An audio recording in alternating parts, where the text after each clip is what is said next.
start streaming there. And then let's see what happens here. I have made some different intros. I mean, I could create one, but I think I'm live. are you? I'll go live. Yeah. Oh, cool. Welcome, people. I'll see how many people show up to mine. Yeah. Are you live too? That's cool. Yeah. They're telling me. They're telling me I have 2 strikes. Welcome to FE3DBack Live. Watch Cleary live now. Yeah. You are live.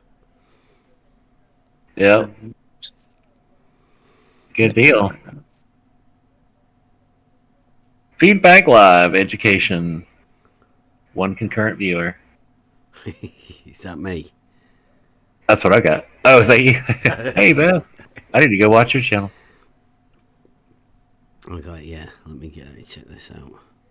I gotta stay focused. I got up at 3 o'clock in the morning. 3:11. Oh, I can't live stream. Is this the dating stream? Mm-hmm. No, you need to go to Jim Pandas for that. What's going on, boys? Listen. Chief Crow is absolutely the boss. Who? Chief Crow? Is that a gem server guy? No, man. He's a flat. Is that Hold on. He's a flat Earth musician. Chief Oh. Crow and the Yeah. Flat Earthworms. I remember that, yeah. Dude had a live stream Worms. a couple of days ago. It was just a kick-ass live stream, solo show, but it was great. Anyway, Expose Antarctica. Your name reminded me. Your name reminded me of the song that he started with was Antarctic Expedition. It's a great song. I'm going to put the link. I'm going to get the link right now. Yeah. All right, don't let me interrupt. Yeah, I'll tell you There's a real lot of quick. cool songs. Yeah, I remember a song they did a long time ago. Real quick, Travis. So I created an optics text channel here Okay. with most of everything in it. Yeah, I clicked all of your links and put them in a folder, so I've got them all, bro. Yeah, just go through it. It's not that complicated. It's really cool to see the perpendicular aspects of the electromagnetic radiation, which we call light. So, if anybody wants to hijack optics out there, remember, there's a lot of science to it that a lot of people out there haven't seen yet. So, anyway, wanted to get on to some geometry today. Everybody's live streaming. Travis, if you want to live stream too. Okay. Yeah, Yeah. I'll do that. Yeah, I'll do that. That's the idea. I call mine feedback. I mean, you guys do whatever you want. This is the feedback show on mine as well. Cool. I'm going to be doing geometry talks though, or something like that soon. We're gonna, Yeah, that'll be good. Yeah. Going to be doing a course on basic logic and geometry, so people can come and join us. Yeah. Travis, check your audio levels. When we were on your show the other day, we were kind of quiet, and you were kind of loud. Oh, really? Yeah, but that's good when you're a host. You know, you want to be the big booming voice. Okay, yeah. You mean on my Streamlabs, because my OBS is right there, and I've got the levels up right to where it goes into the yellow. So, Yeah. Right now, you're bouncing into the yellow. You're just touching. Bam. Yep. You're good. Stop doing that. Yep. But like if you were in your Bouncing Discord, I into the guess ether. maybe it would be different. Oh no! Say that Sorry, again, go ahead. Claire. I need a Discord link. How do I get that? I'm not even over here. Open voice channel. You just click on the little guy, create invite. He's got a plus sign by him. No, Mhm. I mean on my phone. On the Should be level. the same. How does on the level get a? Oh, you want? Drop us a link over it somewhere else. Where do you want it? You want it on the live stream Nips debate or on the discussion? level, it doesn't really matter. Yeah. Oh yeah. Drop Let's it go somewhere with. where everybody can get hold of it. I'll go live stream right here. Nope, that was just the open voice channel, but it should be all right. Okay. Yeah, that'll be good. I'm in. Yeah, good. Right, so Yeah, maybe you should which channel sing we're that using? song. The chat thread. We're using the chat Yeah. thread, the bog standard chat thread. There's the live stream debate discussion I put on there now. I've got a nice couple of quotes from Twitter this morning or the other day that we would like to go over. This one here. Welcome to LDD. Welcome, welcome, welcome.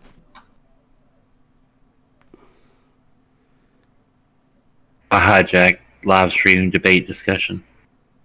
My Go Live got hijacked. I guess if you have 2 strikes, you can't stream. I'm mad. Yeah, I don't know. Did you say something about the Rona or something? Freaking Periscope manually Yeah, detected. Careful. What trolls? Yeah. Too bad. Oh, anyway, yeah, the prom video thing. K-porn, it was called. Cape Horn? Cape Horn? Cape. Gay porn? Yeah, that Oh, God, I'm going to get a strike now. I said K-porn. Gay porn. Yeah, you just said it again. Stop saying Cape Horn. Cape Horn movie. Damn, that sounds bad. yeah. Every time you say it, gets Yeah. worse. Yeah. You start hearing something different. Porn. Whoa. I don't know why my my YouTube studio is not showing my video. It's I don't know why. I have you know how a YouTube studio shows you in the window that your video's live and all that kind of stuff. It's just black. You got OBS on? Yeah, yeah. I know how. Are you displaying your scene? I know how to do this, bro. Unless I changed a setting. Maybe I changed a setting on my OBS. Yeah, click on your scene sometimes. I broadcast for a half hour black screen. Finally, somebody said, "Dude, the screen's black." I was like, "Damn it! Why didn't y'all tell me that earlier?" Yeah, but I'm looking at my OBS right now, and I see myself. I see my window. I see everything that I set up. So I don't know why the window isn't in. But you know, hold on. I don't know. Carry on. Just shut it off. Start it back up again. Normally. Check the LD. What does that do? What does that do to? I don't have to just start everything over again. Then? Like, wouldn't that kill the stream that's going right now? I don't know. Can you guys look and see if I'm live? Yeah. Hang on. Oh shit! I gotta turn the volume off on my phone. Is your channel A Plain Truth, Travis? No, that's Jamie Lee, bro. Yeah. Here, I just copied the I don't see it. my address. Plain All right. Truth. I'm just gonna shut it down and do it over. 259,000 subs. Yeah, right.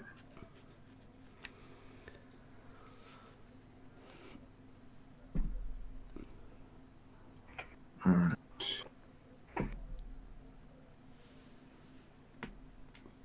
Yeah, that was a video link right there in the LDD for your expo. If you wanted to watch that. Okay.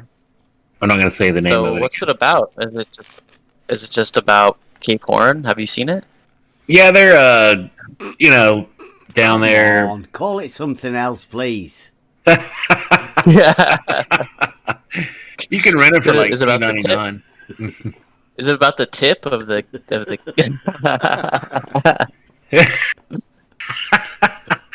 That sounds bad. Yeah, it's 3 windsurfers and a camera crew are down there, doing their thing, and they got like fishermen. It's just amazing footage. The sky and the water. Everybody that goes down there says it's like a different world. You're just at the end of the world. They don't say bottom. clear? I bet. They say they're at the end because the Pacific Ocean flows to the east, right through there. The wind, they call it the 50s, roaring 50s or something, because the wind is constantly blowing. If you ever look at that Tesla's Apple or whatever it is, it has massive wind currents out there. Oh, I bet. That's insane. Yep. Choppy stuff. Well, I live next to one of the most dangerous bays in the U.S., so What's that? I know how choppy stuff can get in California. Where are you at up there? Or out there? Morro Bay. Okay. So it's getting into that bay. It's just insanely hard. I don't have a boat anymore, but when I did, it's just like you don't go out there unless your boat's gonna withstand that stuff. Did you have a sailboat or motor? It was a motorboat. Yeah, little bayliner, like 35-footer. Yeah. Really? That's Yeah, it was neat. Lived on it for a while and went out once in a while, but I had a lot of motor issues, so I just never really took it out as much as I wanted to. I wish there would be a way that I could put my chat over the Discord. Yeah, you can pop it out. Yeah, I know that. But then if I touch Discord, the chat drops back. It puts the prominent window. No, just pop it out and then add it as a window on your OBS. And then it should pop it out as a window. I don't. Okay. Yeah, since we're not talking about anything significant, how do you do that? I've got my window out. My window's popped out. Okay. Right, for your chat. Yeah? Yeah. Right, well, go... that's the last thing you've opened up. Go onto your OBS and add something to the source. Add a... is it a window? What is it that you add? Add... No. I think I understand what you're saying, Bev. I'm talking about on my desktop screen. Yeah. So I'm talking about like the stuff that I'm looking at, not the stuff that is going to show up on my stream. I think I understand what you're saying. Yeah. But well, can you? We can drag your Discord over. Yeah. Drag it I don't onto think your Discord. I think the breakdown's on my end, so I'm just going to not worry about it. Just grab the Discord and just drag it over to the left, Bro. and then you're talking to me, man. Okay. Yeah. How many screens have you got, Travis? I have two screens. I have two screens. Get another screen. That might be the issue right there. Yeah, that's it. That's I got you. I get you. Yeah. All right.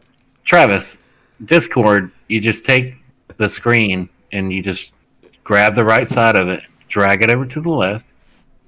No, my main screen is over to the right, so I drag to the right. Yeah. All right. Anyway, Right then you dragger. put your pop-out chat over there, but it naturally sits to the right. So if you drag Discord to the left, whatever. And we're talking about drags. What's up, Constance Springs? Constance! Everybody's probably like, "What the heck? Everybody's live." Yeah. I saw Data over at Beb's. Yeah. Then he came Everybody's all online. over the place. Hey, people. Uh-oh. Don't get that started. Hijack. SE, Rob Keane. Yeah, come on in, Rob. Yeah, Rob's in. Can I join? Of course you can. Good morning. I'm here now. Yeah. I didn't know where you were. We're everywhere. I've lost my Rob Keane. I've been out with Rob Keane today. That sounds bad. Hey, Took him out for a spin. Order your Rob Keane today, folks. Don't rob my Keen. You're not a robber, are you, Keen? Negative. I'm a What if you builder. could rob a Keen? a Kino location you could rob, I'm sure. Yeah, I don't know. My video is fucked up on my YouTube studio. All right, well, let's not bore everyone. Welcome to the club. Should we move? Yeah, I'm not going to worry about it. I'm just not going to stream. You guys have all my subs anyway. Well, Yeah. you can always record it and put it out later. True that. Mm-hmm. Boom. How'd you get so smart? I don't know, just hanging out with you guys kind of rubbed off. Mm-hmm.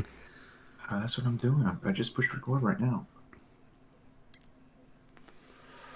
SC Montreal in the house.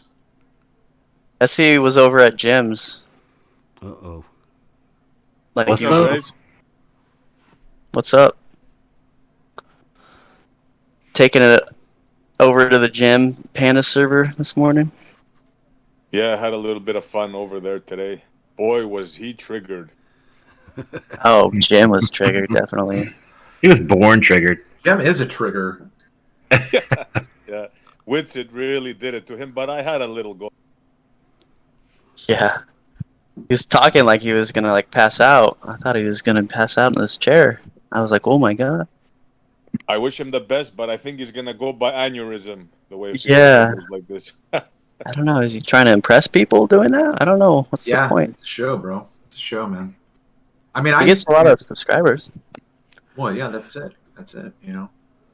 Why did 24/7 descend upon Jim Panda today? Was it just Witsit, or was it a whole group of people? I think it was a lot of people. Don was there as well. Don Gio. I think he's a mod over at the Nathan server. Yeah, I guess he's a globehead. He's kind of weird, neutral globehead kind of thing. Is kind of Flat Earth Society. ridiculous. Yeah. I don't think he's a globehead. Don Gio. I don't- Is he- Yeah, I don't think so. He's been on Brandon. He showed up, what, 2 weeks ago, Essie? Yeah, about that. That's right. Yeah. He was on your live stream the other day for a little while. Uh-huh.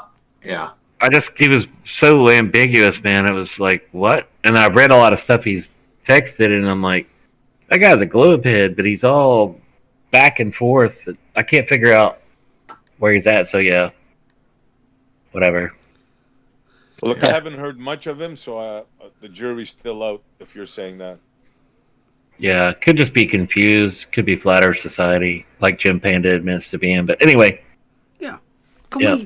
Can we just go to reality, right?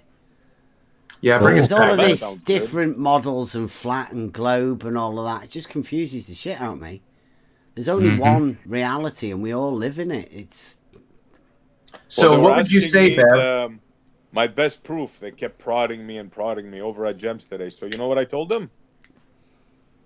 Water. One Yeah. word.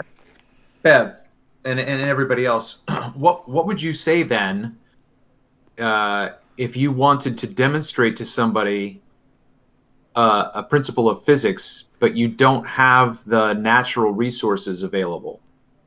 How would you reduplicate the phenomenon? You know, like if you're talking to somebody like, this is just amazing, you've got to, have you ever seen this? They're like, no, what are you talking about? And then you just put something together to show them, but it's not the actual thing. What would you call that activity? a demonstration. Right? But you have to model it, right? Well, I don't know. You just do a demonstration of whatever. I mean, Yeah, but if you're using things that if you improvise certain things, like if you know what the natural phenomenon is, and you're like, well, how can I show this to somebody because I'm not out at the beach?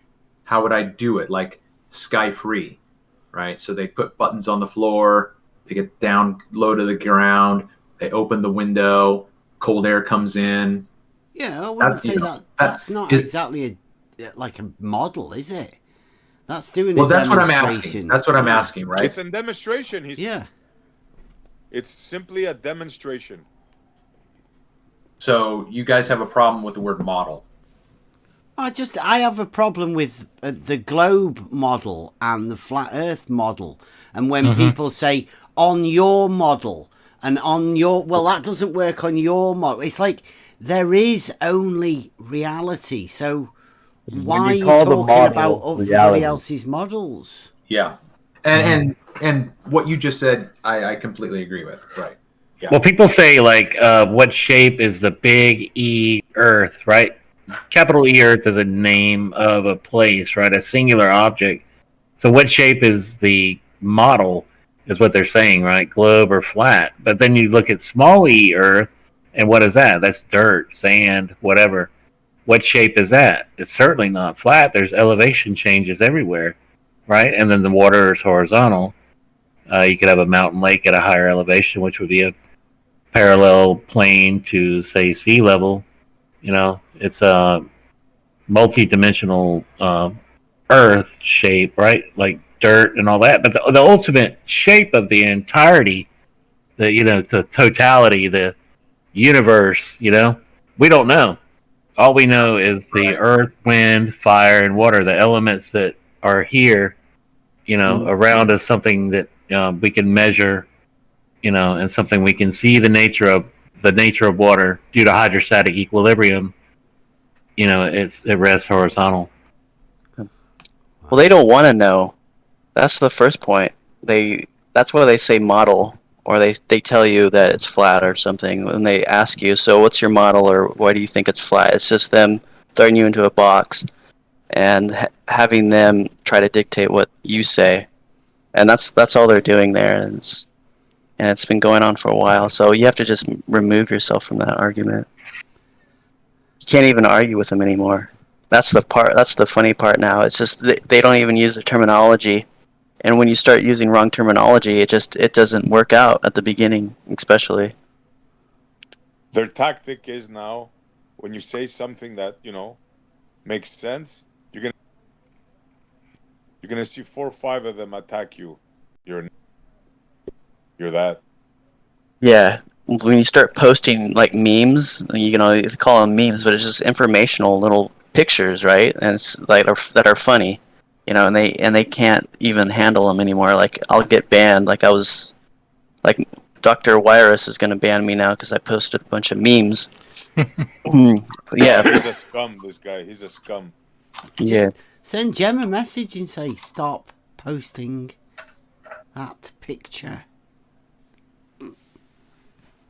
You muppet. Yeah, I know. It's just like, I doubt if they'll even do anything about it. He would. But, I'm telling you. Yeah. You would definitely get it shut down. They get triggered. What? Sorry, Bev. Mm-hmm. It's all right. Go on. I was just saying that they get triggered when you show them memes. They go loony. I was posting some memes the other day, and they went crazy. Now they're making memes, and they're signing SC on it. If you see some crazy memes. Oh yeah, that's funny because I saw one with your name on it, and I thought it was yours. That's funny. Okay. Yeah, well, if you see it, it's not me. Yeah, there was a fake Cleary over at Nathan's one time, and he was talking all kinds of shit. I think I'm gonna start my computer over. I think I'm gonna restart my computer. Yeah. All right, we'll be here. Yeah, all right. Data shows up. What's up, Data? What's going on, man? What's up? How's life treating you guys on beautiful Saturday? Oh, that's good. Great. No car, but it's fine. Yeah. I'm waiting for the warm weather here. It's where I live. It's just gray and rainy all the time. And when the sun comes up, boy, do we sure get reminded quite quickly how much we miss it. As soon as it comes out, it gets super hot. In Vancouver, it's a weird climate out here because it's it's rainforest, but it gets to be -10, -15 too, right? So it's just gray. It's just gray 24/7 out in the west here. So when the sun comes out, man, hallelujah! It's like 30. Yeah. All right. It's just not as much sun. Like if you go into the interior of Canada, like Alberta, Saskatchewan, Manitoba, it's -30 there, but boy, do you get a lot of sun. Yeah, that's cool. All right, let's try to stay on track here. What did you want to cover, Bev? Do you want to get into the geometry or the Twitter trolls? Well, I think the geometry and the link that has been made by a certain group of people, right? That they're making a link, aren't they? between reality and Euclid. I mean, it's up for discussion. Some people say there isn't any link, and so other people say, well, geometry, I mean, what's the point in it? It's just a construct, right? Make that shit up. Other people choose to say that Euclid relates to reality some way. Some people say Euclid proves a model. Some people just say it's just the logic of reality. I mean, that's the discussion that we'd want to be starting, really, I think. Yep. And particularly like this troll meme, let's say, that was made over a year ago, that's got some like one of the best claims of, you know, with what we've been doing over the last year and a half, 2 years, whatever. I mean, it's been just purely geometry, and we've been taking a note of the claims that have always been made of the people that say who's proved the curve, right? I mean, that's it. I mean, that's what you're after. You're after finding that curve and who's proved it. Well, turns out our mate Jeff has done some work, and then other people have, well, they've presumed that he actually did this. What he's done, he's just done a drawing, but they've presumed he actually did this, and he is actually a real surveyor. I'm a bit skeptical myself. Yep. He lets McToons do all of his billing and all of that sort of stuff. I mean, anybody that does that lets McToons talk for you when you're a professional. You've got to be a bit of a moron, but hey.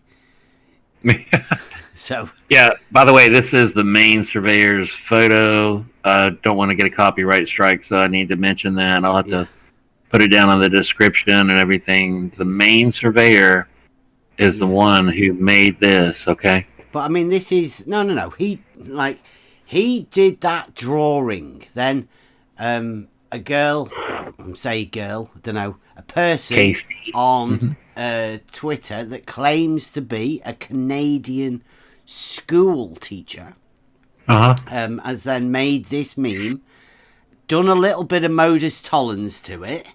Then they've been well chuffed about it, and then they've decided to add Euclid's fifth parallel postulate at the bottom of it, which I don't even think it is the fifth postulate. It's an axiom. But, yeah. I mean, and that's basically what we want to go over, because I mean, what does it seem to claim to people? Because I mean, I've dealt with this. I've dealt with these people. Yeah. And they've done this many times to me before.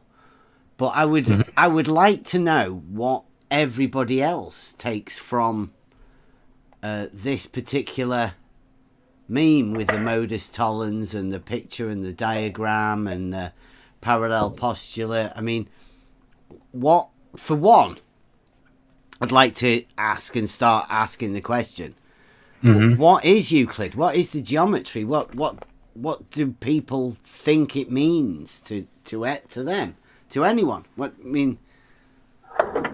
Yeah, it's actually kind of cool that Data came by. Not that anyone needs to get into a long monologue or anything, but I know you brought this up before. You know, come on, you love my monologues. No. Data monologue, come on. But this guy like Joe Eason out here on Twitter is representing this modus tollens. She's backing Casey. She's backing the main surveyor's image. This Joe Eason. There's a whole group of people out there doing this. They're talking about the parallel postulate, the Euclid's fifth, right? It's real simple, but quickly, Data, could you look at this diagram? Can you see it? For one. Oh, I'll tell you what. I'll get a better picture, because that one is. I can make it a little bigger. So the point here is the two perpendicular 90 degrees converging into a line, right? Into a point. That's the whole argument, is two perpendicular lines cannot converge into a point that remain parallel, right? With the modus tollens here, the individual instruments used, whether it's a theodolite or auto level, there's two basic functions, which is vertical and horizontal measurement. So if you're going to use the modus tollens, why don't you use it against the instrument that you are using? You are measuring vertical and horizontal, so use the modus tollens in that premise. At what point can you use modus tollens to prove that you're measuring curvature when you're measuring vertical and horizontal?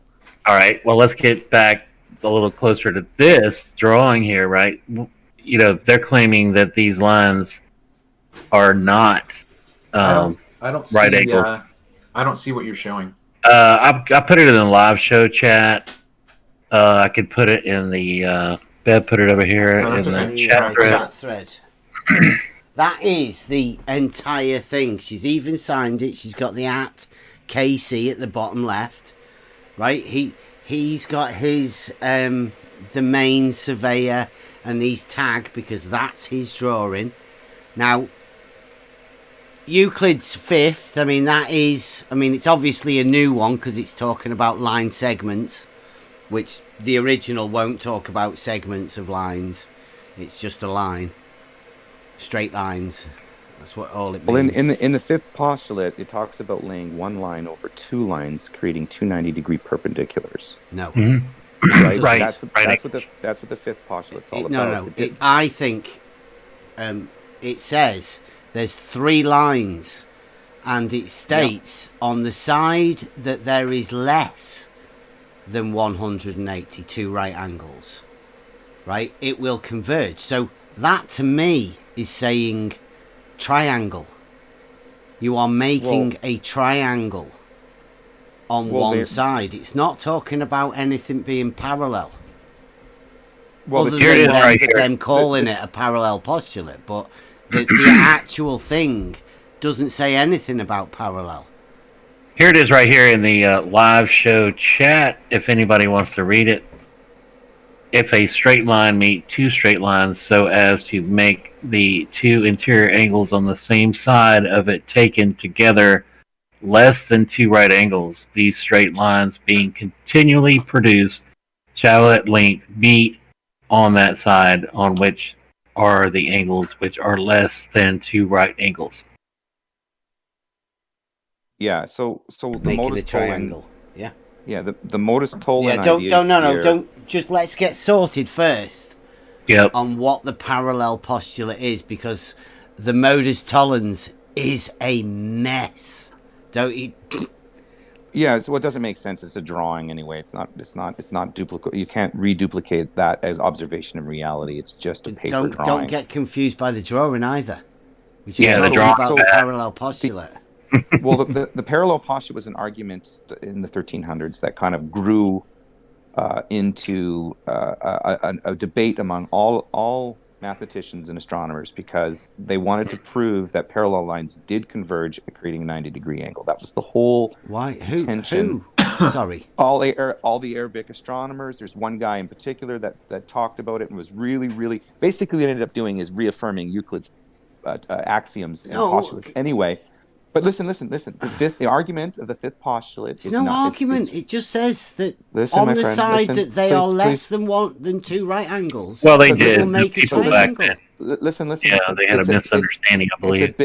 It's a big contentious argument against Euclid. In other words, they wanted to prove Euclid's postulate wrong. Don't ask me why. They wanted to prove it wrong. I'm just reporting history for you. Yeah, I know. But I mean, don't tell us what other people did.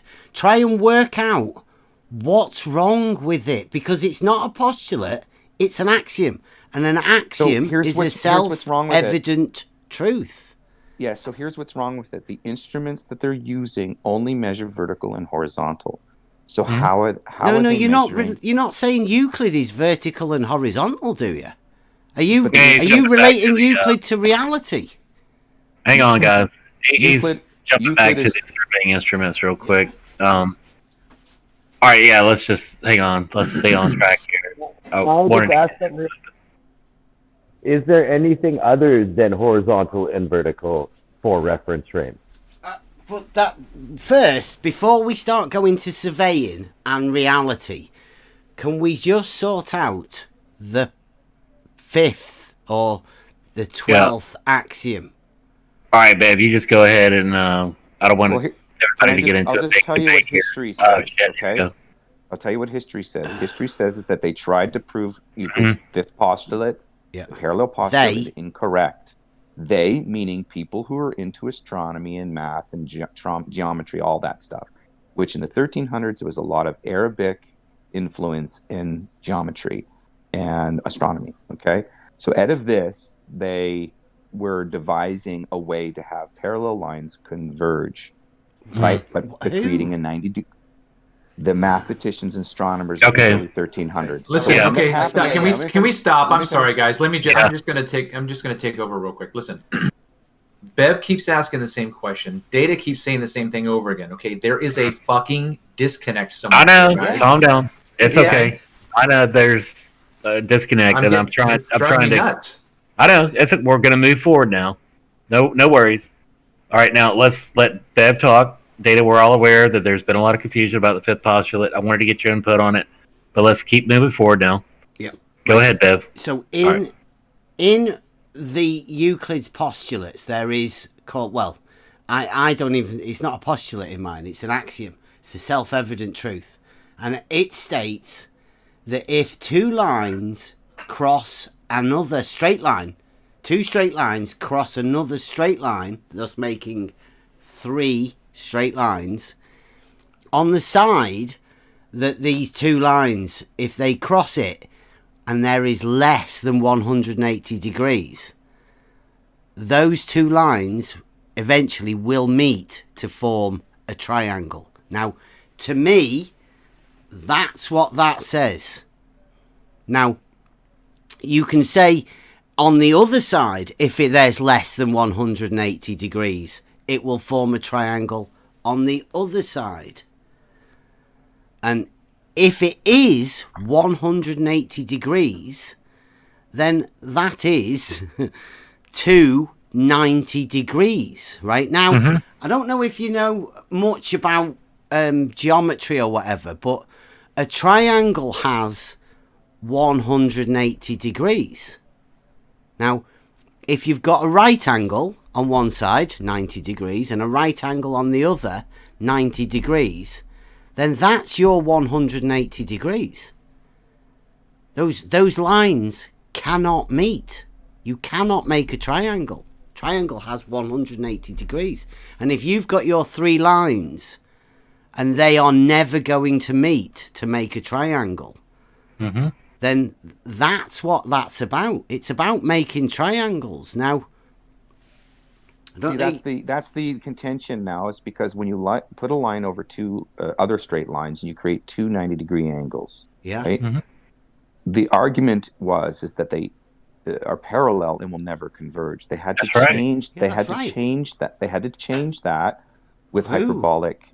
Okay, so there's 2 German. Who had to change it, Data? So don't just say they had to change it. Why would they want to change it? Okay. And who are they? Arabic? What Riemann said? No, because eventually Bernard Riemann took over. Bernard Riemann said that a local level. This is what came out of his own writings. At the local level, Euclidean was fine. Local? Right. Local level. What is local? Ground level. Ground level, everyday living. Okay. Are you going with what that dude said? I don't even know. Who was it that you're speaking for now? So Bernard Riemann, if you ever look at the WGS, is he who you are going for? Do you believe what he says, Data? So I'm giving you a rundown. Don't represent the man. I don't want to know what other people say. Jem Panda says triangles can have more than 180 degrees. They cannot. Right? Jem Panda says it does. I don't now, care. you're talking about a guy that's going to tell us that he wants to have parallel lines intersecting. There's honesty in his explanation. In other words, Euclidean geometry works fine at the local level. What's local? What's local? Define local. He said it of his own mouth. I'm going to make a brew. There's not much point us talking about local if you don't know what it is. Local, you can't leave the heavens. You're not going into the heavens and using hyperbolic geometry. What Bernard Riemann says is that hyperbolic geometry. Data. Why can't I get it out, guys? Why I can't know, tell you but the man, history? you know, Why are you interrupting me and I can't just get it out? you're representing a man that you don't agree with, and you're saying No, things I'm like telling you local. the history of I'm what sorry, they did hang with on. the fifth postulate. That's what I'm Hang doing. on. I'm telling you the history of the. All right, you're representing a man you do not agree with. You're talking about things like local, and you can't even define it. Okay, so the word local means in our present local situation, what we can see in our present reality. That's local. Now, what Bernard Riemann said, which is related to the WGS 84, the manifold, the Riemann manifold. Dude, if you're not going into, if you're not, local Man, is where we live, right? That's Don't right. go into your imagination. Not going into imagination. So Well, Riemann said, you've just said we're not in the universe, so let's stay here. that's Is right. that local So where we are? Hyperbolic geometry was created based dude. off of the fifth postulate, saying two parallel lines can never converge. So they said, yes, it can converge, and they invented hyperbolic geometry, No. which... Hyperbolic. Please stop this data, right? An axiom is a self-evident truth. Now, you've just said, they said parallel lines can never converge, or every line converges all the time with a parallel. Multiple. The argument was, as Euclid stated... No, it's not an argument to say, no, not a self-evident truth. That isn't an argument, data. The axiom that he stated was two 90-degree angles would create a parallel lines would never converge. That's the postulate. No, it's not. Sorry, when you lay one straight line over two straight lines... Data, stop saying that. That isn't the postulate. It's an axiom. That's not what it says. Doesn't mention anything about parallel. Parallel's a definition. Two 90-degree angles will never converge. Okay? They didn't like that, and so they wanted to prove it wrong, and that's why they came up with hyperbolic geometry. When I say they, yes, everybody under the sun... You're like, are you talking about like spherical geometry? Why are you talking about hyperbolic geometry? Because before... Okay. So, dude, I mean, do you even know the axioms of spherical geometry? Euclid's book was the second printed... Euclid's book was the second printed book next to the Bible. Okay? It was the most popular print in the world. Dude, are you WS data? Ah, goodness me. Just let me get it out, boys. Are you WS data? Because you're talking shite. I'm just repeating history to you, whether you like it or not. So I don't want to know about history. We're talking about Euclid. We're talking about geometry. We're talking about logic. Data, I don't want to have to server meet you, man, but do you want to move on, Bev, or do you want to keep going round and round with data? Yeah, just let him finish. I'm making a brew for the missus. Okay. All right, go ahead, Data. Anyway, there is contention regarding the parallel postulate or the fifth postulate from Euclid. The point of the matter is Riemann's on record saying that Euclid's fine for everyday living, but if you're going to map out the heavens, you need... And you agree with... Why are you citing people you do not agree with? So you're putting shit out there for people to listen right now. Somebody comes by right now. Listen. If you let me finish, I have a conclusion.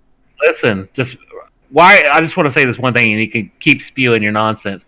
But what you're saying right now is wrong. You don't agree with it. Yet you're putting it out there for people to come by and hear it. They're going to think you believe what you're saying, right?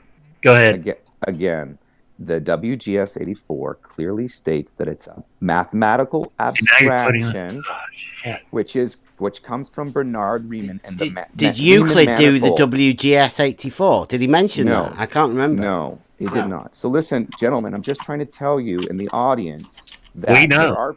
There are people. We know. Bernard Riemann is the birth of the WGS 84. It's mathematical abstraction. Yep. From from plane surveying coordinates. So in other words, plane surveying can be surveyed up to 250 kilometers. So you listen to what you're saying, man. 250 kilometers. You can't seriously agree with that. You can't seriously believe that, can you? So plane he's spewing that. He's Flat Earth Society. Data. Survey. Are you a member of the Flat Earth Society? No, I don't believe in those guys at all. I do not think the Earth is rising 9.8 meters per second squared. Then what are you talking about? Why are you saying this? So why do we have to listen to this? What are you struggling with exactly? What am I struggling with? I'm not struggling with anything. But it seems you are. I'm just repeating to you what they said. You're repeating what they said. Okay, listen. I didn't invent the WGS84. Okay, I didn't But you don't have to tell me what they say. I know all this shit. You don't know We about all Bernard know. Riemann then. You don't know about no, you don't, because if Yes, you we did know, do. you'd understand. Yes, we do. Then you would understand the argument about the fifth What postulate. argument? You'd understand. What you'd argument, understand- Data? What's So the argument? They didn't want to Is accept parallel you- lines intersect? Is that the They didn't argument? want two Two straight lines can enclose a space. They don't want parallel lines to be parallel lines. That's correct. They do not. Okay, we So- get it. Right, We're we done. get that. We get it. Yeah, let's go on. Let's go back to it. reality then, right? So what I'm trying to We're tell done you is that with that. No more. We're done with that. I know, but let me finish, man. So you can go fact check it, so everybody understands that the Uh. WGS84 is a mathematical abstraction based on hyperbolic geometry. It's nothing Hyperbolic to do. geometry. Fucking hell, Data. Hyperbolic. You've gone one further. Based on my God, hyperbolic geometry, right? So the guys who invented the 290-degree parallel lines converging was under hyperbolic geometry. It was a Swedish okay. guy and a Danish Go guy. go that and invented go it. and talk to the And then ahead ballers. of that- Go and talk and to then the ahead of ballers that- about that, Data. Yeah. We're Giving just you a rundown talking of about the facts. reality here. Yeah. Yeah. Yeah, your Mayans Alright. geometries have got Reality is fuck we all live- to do with us. Reality is we live on Absolutely nothing. An extended plane that's measured vertical and horizontal. That's reality. Bernard Riemann Yeah, said yeah, that. yeah. Oh, my Now- God. now go and talk Listen, about what some the- imaginary it's- stuff. Listen, I could be editing my videos right now. This is driving me fucking nuts. Yeah, All right, Daddy, you're done. Sorry, man. Maybe next time. Okay. We have to listen more about Oh Riemann. my Come on. God, you guys must have not been paying attention to the show. He's our personal roughest, y'all. He's Flat Earth God. Society. He doesn't know it. Well, once he'll say some truth, but then he's got to follow it up with that Bernard Riemann. He's got to always talk about the globe and the WGS84. Right, God. so can we just get this sorted now, right? The so-called fifth parallel postulate isn't a postulate, it's an axiom.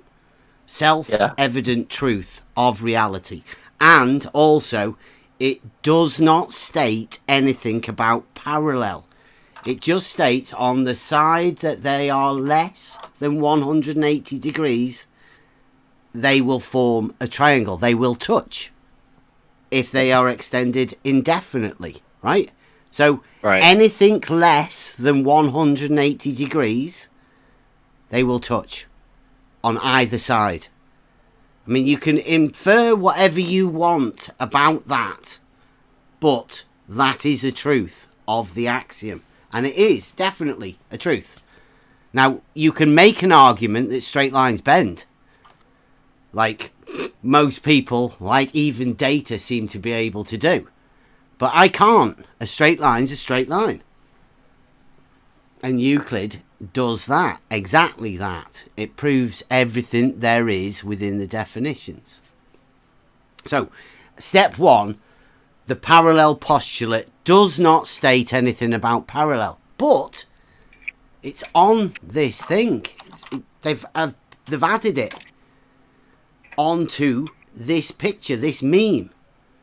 Now, this is a meme of the main surveyor. So, why is that parallel postulate added to this thing with this meme, the main surveyor that Casey has made for the main surveyor? Very proud of it, they are.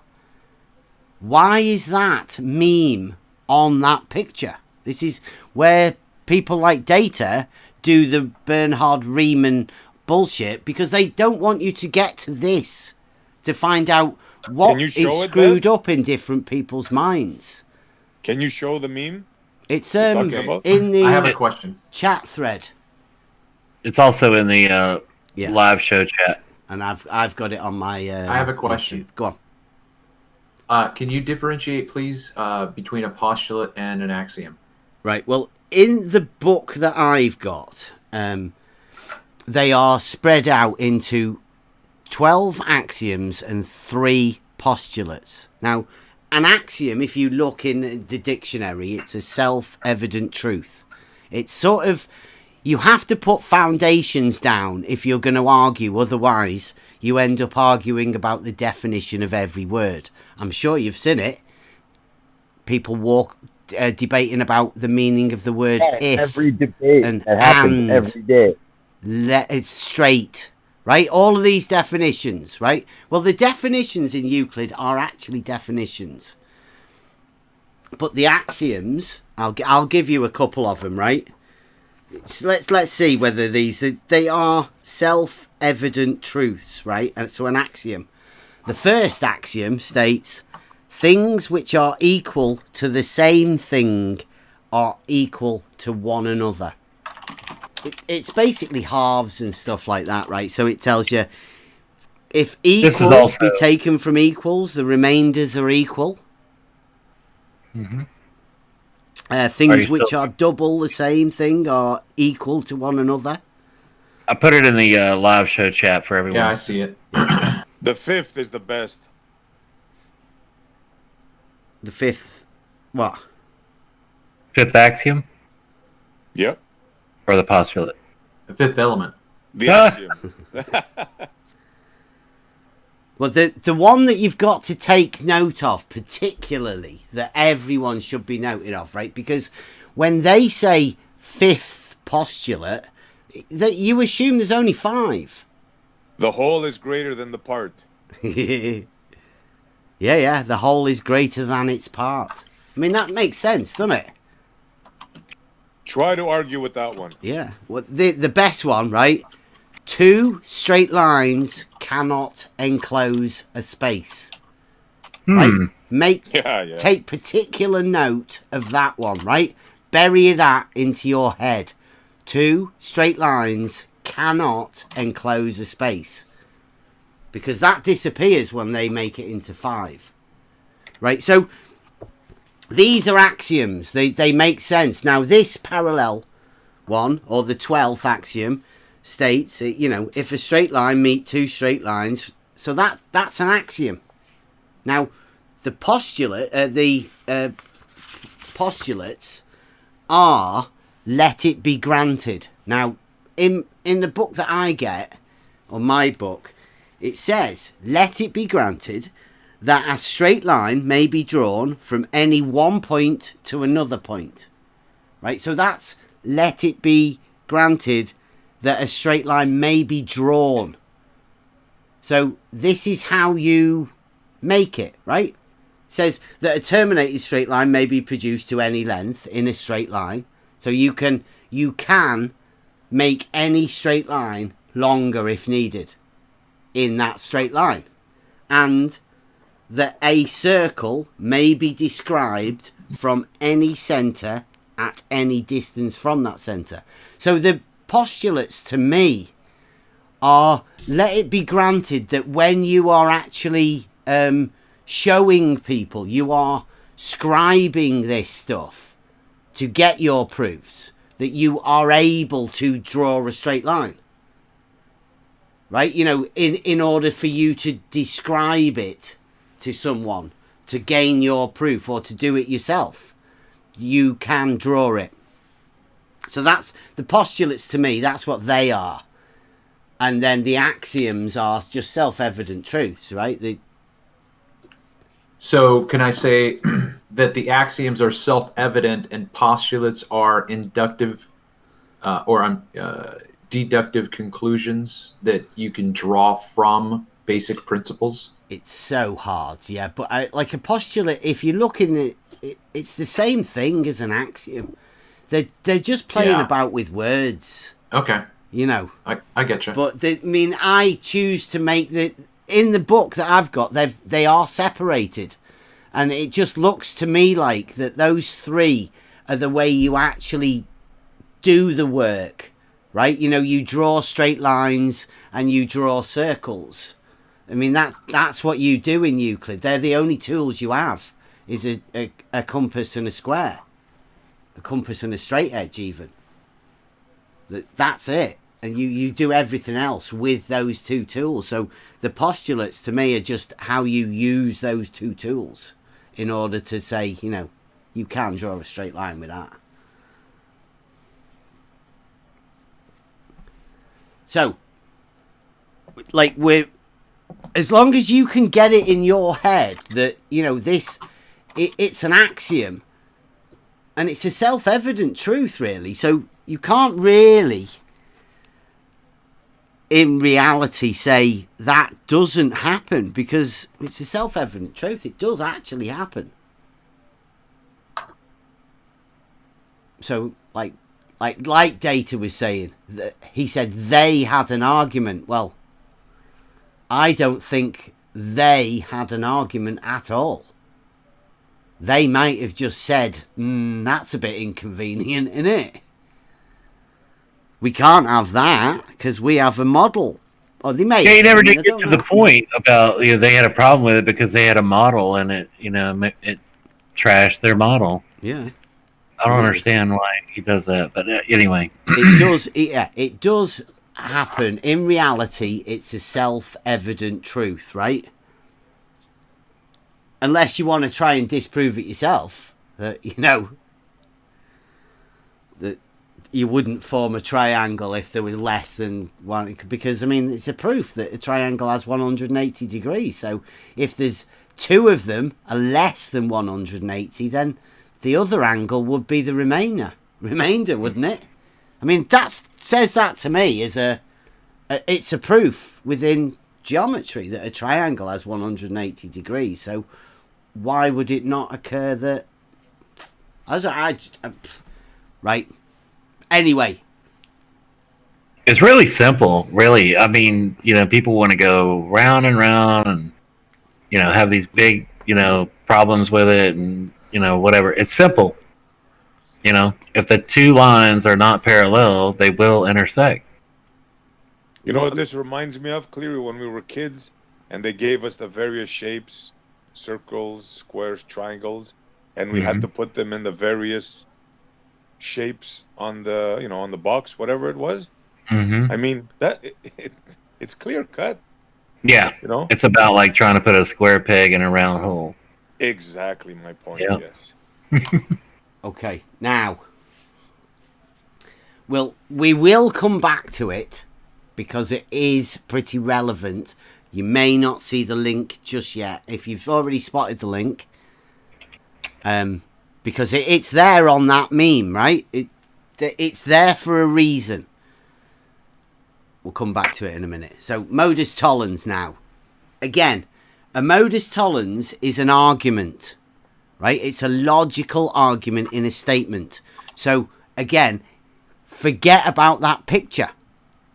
Don't be confused and fooled by the picture. A modus tollens is just a logical statement to be taken completely alone.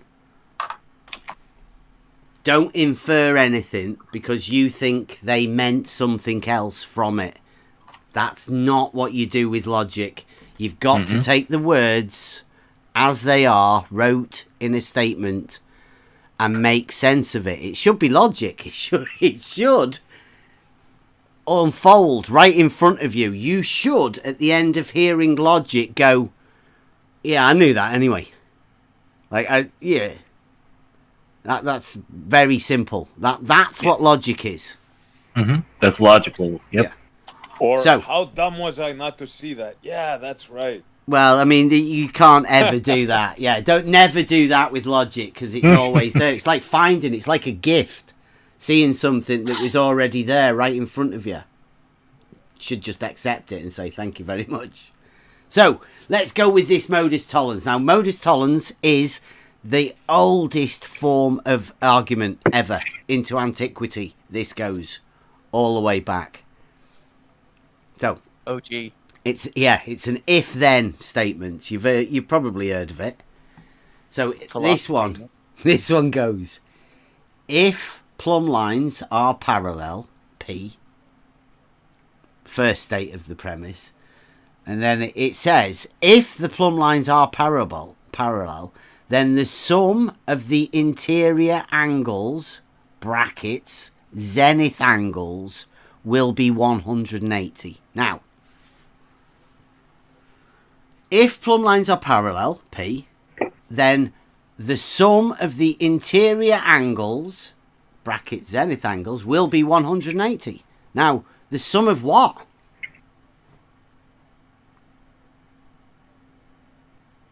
Does anyone know what a zenith angle is? Yeah, angles to what is the question. Well, do you know what a zenith angle is first? Because we've got to add them up, but with the interior angles, the zenith angles. So what's a zenith angle? First off, that would be handy, wouldn't it? Straight up to you. Well, the zenith is above your head. The one on top. Okay, Exactly. so what's a zenith angle? Well, it's the You can't- deviation. That's not a question.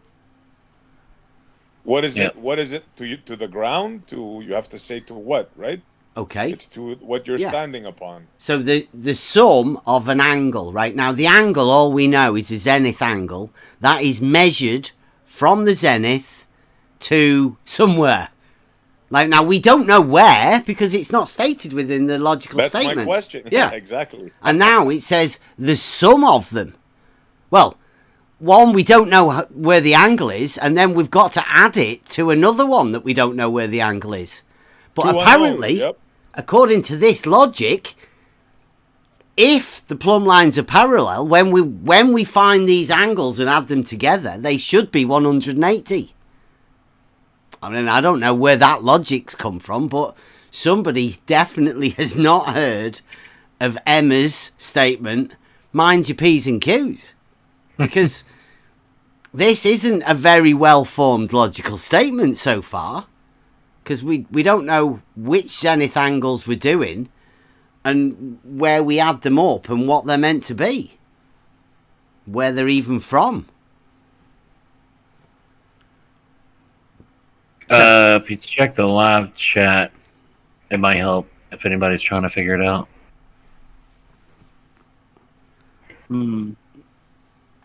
So the next one says the sum of the interior angles, brackets zenith angles, is greater than 180 degrees. Well, we didn't even know where the angles were formed from before. So now they're doing the modus tollens, negating the consequent. Just out of a pocket there. That's like out of nowhere. They're not. So therefore, plumb lines are not parallel. So with this nifty little bit of modus tollens logic, whoever's wrote it has ended up with plumb lines not being parallel. Now, what is it we know about plumb lines?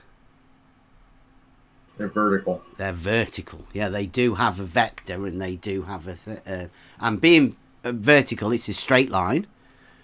And being a straight line makes it a right line. Yep. Perpendicular to the horizontal. Yeah. There he is. There you He's go. alive. There you go. Right lines make right angles. Bam. And then bam, Brad came in. Brad's drab came in. It really is. How you doing, everyone? Yeah. You all good? Good to have you around.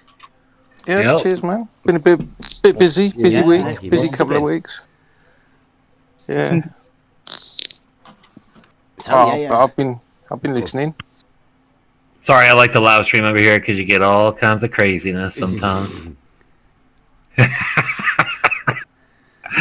Nobody brave enough yet, though. No challengers. Data. Yeah, battle. Flatter- That's the flatter third society. time, right? I called it. I knew it. Hey, right when you started the live stream. Hey. Mm-hmm. Are we Okay. live? So can we Yeah. can we go on a little bit further with this, or you want to jump in, DP? No, carry on, mate. I just perpendicular to horizontal plumb lines. Got to be, innit? Every time. So we've got right angles and plumb lines, and they've just stated that they are not parallel because of this nifty little bit of modus tollens. But now we're about the time ready to go and have a look at the picture. Now, the picture has got plumb line. He's got two plumb lines drawn there. They don't look plumb to me, but who am I to say? This has been drawn by a surveyor, or so-called surveyor. I don't think he's a surveyor. He could come and explain to us about his surveying if he wanted to. So the plumb line comes down, and it says in the drawing, horizontal line at B. Then he's got another one that says plumb line on the other side and a horizontal line at A. You see the angle? See that he's got angles of 90 degrees to the horizontal, but a line of sight. Yeah. Okay, so he's got a line of sight angle of 94.4 minutes, 94 degrees 4 minutes on one side, and 94 degrees 3 minutes on the other side. It doesn't have a distance between them. Would be handy. What sort of distance do you reckon that? In order for you to look and see, it's not possible. It's impossible. I can't even play that game, right? To see that just looks ridiculous because he's got the horizontals intersecting at the middle. I've never seen that. Have you not? I don't know where that's. Have you never seen the horizontals intersecting? No, the type of notation for the, I don't know, 94 to, I don't know how he gets those, the 94s. 94 point. That's the angle that he's got to his Yeah, line but of sight. It's just, what the hell is the rest of that? 4, 5, 3? It's just like, I don't know how he would calculate that from this. That's minutes and seconds. 94 degrees. Yeah, 3 okay. minutes and 0 60 seconds. minutes, 60 seconds. Mm-hmm. Okay. Yeah, it's a breakdown of a degree. So he's for okay. Reference, you are 750 meters away, 3/4 of a kilometer away of something, and you're looking for a theodolite at a football, a UK football. The difference between the top and the bottom of that football is a minute. Degree wise. Yeah. 750 meters. Yeah. I think this is the 1,200 foot thing that the main surveyor was looking at, but he doesn't put it on there. I wouldn't like to do that because that's 94 degrees, right? I mean, he's obviously made a mistake there because 94 degrees would be ludicrous, right? And I mean, that's why I said he's not a surveyor. Because that's just a ridiculous drawing that he's got horizontals intersecting and 94 degrees on both sides. He's got 8 degrees of tilt, as Belu would call it, right there. And obviously the horizontals intersecting. I mean, even when I first came into this and I started talking to people, I forgot that I'd done surveying at college because it was just something like way in my past. It meant nothing apart from things that had logged in my head. And horizontals being parallel is something that's You just know. just is. Yeah. But for people, But he makes two triangles, and then also they meet into a line. So not only do they meet, they make a triangle, and then they make a line. This is astonishing. Yeah, Bev. I was gonna say, that tweet earlier, that might apply right here. Remember that? What was it? where he ever would you tried measure? to measure Yeah, have you ever angle measured? between two different horizontals. I wanted to call a surveyor and say, "Can you measure the angle between two different horizontals?" They'd probably be like, "Click, you're an idiot." Right, now we've got that sorted. Now, can anyone see? Go back to the parallel postulate. It's on the bottom of the drawing. Right? Now, the parallel postulate says if a straight line intersects two straight lines so as to form an angle less than 180 degrees on one side, then being produced, those lines would meet. Go back and look at the picture at the top again now. What do you suppose? I'm sorry, the picture at the top of what? Because I'm in the chat thread. Well, right? there's a drawing at the top, right? He's drawn a nice little diagram with geometric lines. You're talking about the. Are you still talking about the Modus Tollens image? Well, yeah, you see the picture above it. Okay. Yeah. Okay. I'm putting a lot of stuff in live chat. Yeah, I was getting distracted. Sorry. Okay. Yeah, I've just got the Modus Tollens on my screen. I've got that one, right? So the parallel postulate is on the bottom of that thing, and there is a picture above it. And one of them, the parallel postulate, states that if there is less than 180 degrees, then what happens? They meet. They intersect, yeah. Yeah. Now look at the picture at the top. Plumb lines. See it? They're not It's parallel. got the angle at the bottom underneath. If its angle at the top is 94 and 94 degrees. How the hell does that work? The angle at the bottom is what? 90? Less. Isn't it? That's less. Yeah, it's less than 180. So, therefore, those two lines would meet, would they not? The plumb line. Are you talking about the plumb line and the line of sight? The plumb line and the plumb line and the line of sight. Yeah, that's two lines crossing another line, isn't it? Yeah. Yeah. Okay. Less than 180. Okay. So what they've done is they've inadvertently showed you that when they fiddle with the numbers, because he's obviously not a surveyor, he hasn't actually done this, because when you fiddle with the numbers, there is no need to get rid of the parallel postulate. Right? Right. Is they calculate. No. They've got plumb lines not being parallel. So there's no need for you to lose the parallel postulate, because what states is true. That's why when WS says Euclid proves the globe model, I'm pretty sure this is what he means. Yep, they envision their geoid. Yeah, the geoid. Yeah. Everything points to the center of their magical force. Can I ask a question? Yeah. They calculated it in the geoid.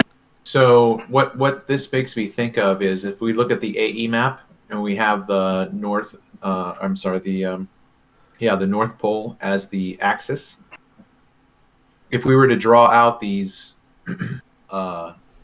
circumference references from the center, right? Mm-hmm. Then if we get out into the Atlantic Ocean somewhere, and I'm just going to use this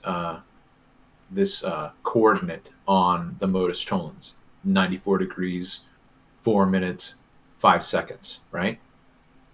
You can put that coordinate on an AE map.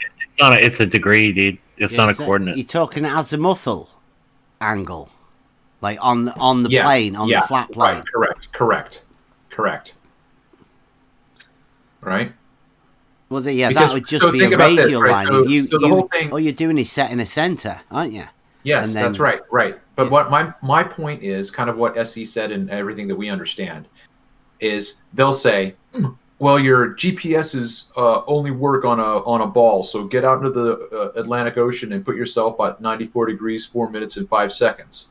You're on a ball, bro. Like, no, give me an AE map and I'll put that coordinate on that fucking map. It's two-dimensional coordinate system. Travis, the 94 degrees though is not a coordinate. Yeah. It is. Yeah, it is. If you No, go to it's not, Google. no. Okay, hold on. Wait, just hold on for a second. If you go to Google Map and put in 94 degrees, 4 minutes and 5 seconds, it's going to take you someplace. Yeah, but I know. that's a That's vertical. not- It's a zenith angle. It's an angle. It's not the actual longitude, latitude, or whatever. Is that what you're talking about? 94. I'm trying to flesh this out, so I might be speaking as a kindergartner amongst sixth graders, but I'm just trying to flesh this out. So just bear with me. Yeah, 90 degrees would be a longitude. There is no latitude at 94. Actually, no. What you would have to do is you would have to establish a center point. You would have to establish a zero, wouldn't you? Your radial point, your center. Yeah, there would. Right. So in my mind, there is no 90 degrees on an azimuth. No, do you know what the azimuth is? Or I believe so. I believe it's the circle of vision that you have in front of you, from left to right. Yeah. If an azimuthal angle would be what you do is you get a compass out and you head north, right? So you mark north as 0, and then you turn clockwise and mark the degrees back to 360 back to north. That is the turn on the azimuthal. That is your angular turn on the horizontal plane. Right. I guess that's what I'm trying to say. Yeah. So that 94 degrees, 4 minutes, 5 seconds is going to be on that azimuth somewhere.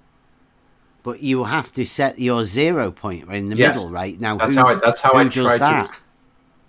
I tried to establish the concept of what I was talking about. I put the 0 at center, which is the North Pole. Well, a lot of people do that. And I might be wrong. I'm just talking. I'm just saying. Maybe I'm wrong, but I think we're way off track because we're talking about a deviation from a 90-degree angle. 94 degrees would be slightly obtuse, right? So these obtuse angles are not, the verticals are not parallel lines. Yeah. It doesn't have anything to do with the coordinate system or anything. It's just about... All right, let me ask this question. Okay, so I'm looking at this modus tollens, and we've got the 90-degree angle there. And then you got the 94-degree angle above it, right? Mm-hmm. So what I understand then is that as you move from the 90-degree arc toward the 94, you're moving. Let me explain it. But I know what you're saying. Let me just finish real quick, guys, just so I can hear myself, if that's okay. Mm-hmm. So as I move away from that 90 toward the 94, it's going to be 90.1, 90.2, 90.3, however small those increments are. But eventually, I'm going to walk that distance to the 94. No? Okay. Yeah, I'm sorry. I don't mean to interrupt you, but the horizontal line is a 90 degree. The horizontal line is what he's calling a sight line. Okay? That's 90 degrees from vertical to horizontal. Yes. Okay. Now, what he's saying is, since his other observation over here is on a frickin' imaginary ball, so his horizontal sight line over there, which is perpendicular to his vertical over there, is intersecting his horizontal from the other spot. So he can calculate with his GPS equipment or just his imagination that there's actually another sight line that he didn't see that is a different line below those horizontals that were established at point A and point B. Can I interject here with that modus tollens observation? He's showing you 2 points of 1 degree change, right? So he's telling you that this is a 70-mile distance between 2 points there. Is that what the image is? 69.169 miles, right? Where do you see 1 degree? Okay, so between 94 and 93, right? 94 degrees, 3 minutes and 0 seconds is that angle that he imagines, and the other angle is 90. Sorry, I read it wrong. My bad. I was thinking he was trying to put 2 points between a distance of 70 miles, claiming there's a degree of difference. Nope. Because theoretically, on a ball, they'll have 2 diverging points after. Nope. See, why are you here explaining the ball? Theoretically, because this is what they're doing, dude. They're in reality, there's no diverging lines. Who's doing it? Well, in this There we go. demonstration, Who? No, between Wait the a two, minute. Data. Wait a Who are minute. you? Who are you defending? Because you're defending the ball now, right? no, I'm not. You Not are. at all. No, You I'm are. saying what they're doing is they're hypothetically putting two diverging No, points. what they're in between doing them. is lying and Yes. putting a picture out 100%. there with Exactly. impossible things on it. Exactly. My Like, well, point that's all was- you need to is- say. Okay. Well, the point Let's is just that let's between just these- Hang on, explain David, what don't would say it happen in Don't say reality. it again. We heard it the first time. Yeah. Well, how far is the distance between the 2 points in the He observation? doesn't say. But Exactly. it's similar. Hang on. It's similar to another observation he made that was 1,200 feet apart. So we don't know. But you can try to help him and say it's close to 1 degree. But this is an 8-degree imagined divergence between his verticals here. So what is he on the globe? Very, very, very, very 8 far. degree. That's very, very. It's a huge distance apart from 2 points. Then, Right. If he's claiming 8 degrees, yeah. Right. Well, it's 500 miles, right? So, 550 miles, something like that. So It's a long way to have a sight line. that's what I mean. So this is disingenuous to begin with, because even the line of sight would converge, and you wouldn't be able to line up the That's second. exactly what we're doing. We're exposing liars. And that's all I'm trying to do with you guys, is to expose the. I'll give you an example. I gave Brandon a concept of ultraviolet light catastrophe. Oh no! Yeah, Let's keep on this. Whoa. Let's It's the stay on track. introduction of theoretics, Yeah. gentlemen, into applied, practical demonstration, repeatable process. Yeah, it's They're not worth applying theoretics talking to it. about it, because then people. Fair That's enough. all people will hear. They'll Yeah, have but it in it their seems head. like you Something don't that's a load of understand my bullshit. points, gentlemen. It seems We like you understand don't- everything Mm-hmm. about No, that. you don't. No, you don't. Yeah. But Yeah, what dude. I'm trying to do is educate anybody listening. They can go research About a globe. Yeah. No, we they want can to go find out educate reality. the reality behind it. Please. How they had to use math to represent the reality. Not because Geometry. the This reality. is geometry. I understand, but they had to steal geometry for what it is and use maths. You can't steal logic for what it is. I know your position, Bev, but the people who are coming into this don't know the history of the challenges. They don't need They to had- know the They bullshit. just need to learn reality. If they knew they struggled with the fifth postulate, They've and then already had to been come up taught the bullshit data. with- They Okay, I'll give you an already, example. they already think they know the I'll bullshit. give you an example. What they don't know is the reality. Yeah. So Sorry, there's Data. no point talking about bullshit. Yeah. They already know it. They've already been there. Now, I've got my camera. Do you wanna? I'm gonna put my video on. Right. Tell us what happens All right. if you lose it. Can you see that? Absolutely. Right. So you've got an auto level at one side of the drawing of right. It's got the crosshairs on it at the minute. Here. So this is a Sweet. right angle. It's looking that way. Mm-hmm. It measures an angle from the vertical to the horizontal. Now, the one on the other side also. You're a little quiet when you're turned that way, of course. Okay, yeah. All right. Bring the mic over. Okay. So on the other side, it looks to this one. Sees a sight line. Kid. Measures an angle. Now, if we have It's not that here. angle, I have this thing going on here now. I got major bags. we've got this angle, which would drop a little bit more. And then this one, because it's looking there, it's looking No, up, I'm a it dude. would be a little bit less. Mom does makeup. So what they're saying is, with this, it is 180 degrees. Right? In reality, 180 degrees. But, I mean, go back to 180 that other picture. degrees is a straight line. Yeah. Horizontal. Yeah. 290s. Right? So, I mean, if you can Yeah. measure 4 degrees drop on both sides, right? Then obviously your horizontals must intersect. But I've tried it. Tried it really, really hard. Can't, Not hard enough, you Bev. Not cannot hard get enough, bro. these horizontals to intersect, because that horizontal is a straight line. It just keeps going. Yeah, it's a straight line of sight. You can intersect them if you lay them on top of each other. How? You just lay them on top of each other. They're just stacked on top of each other.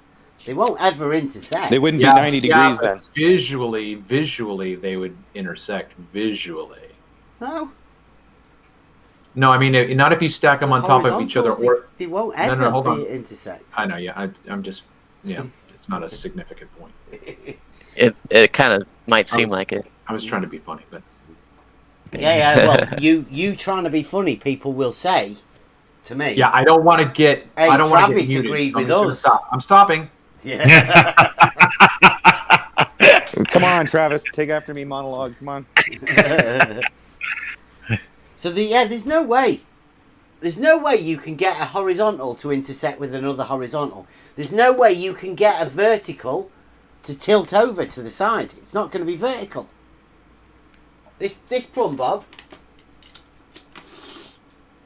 there, according to them, this plumb bob and this vertical, not parallel, can't be.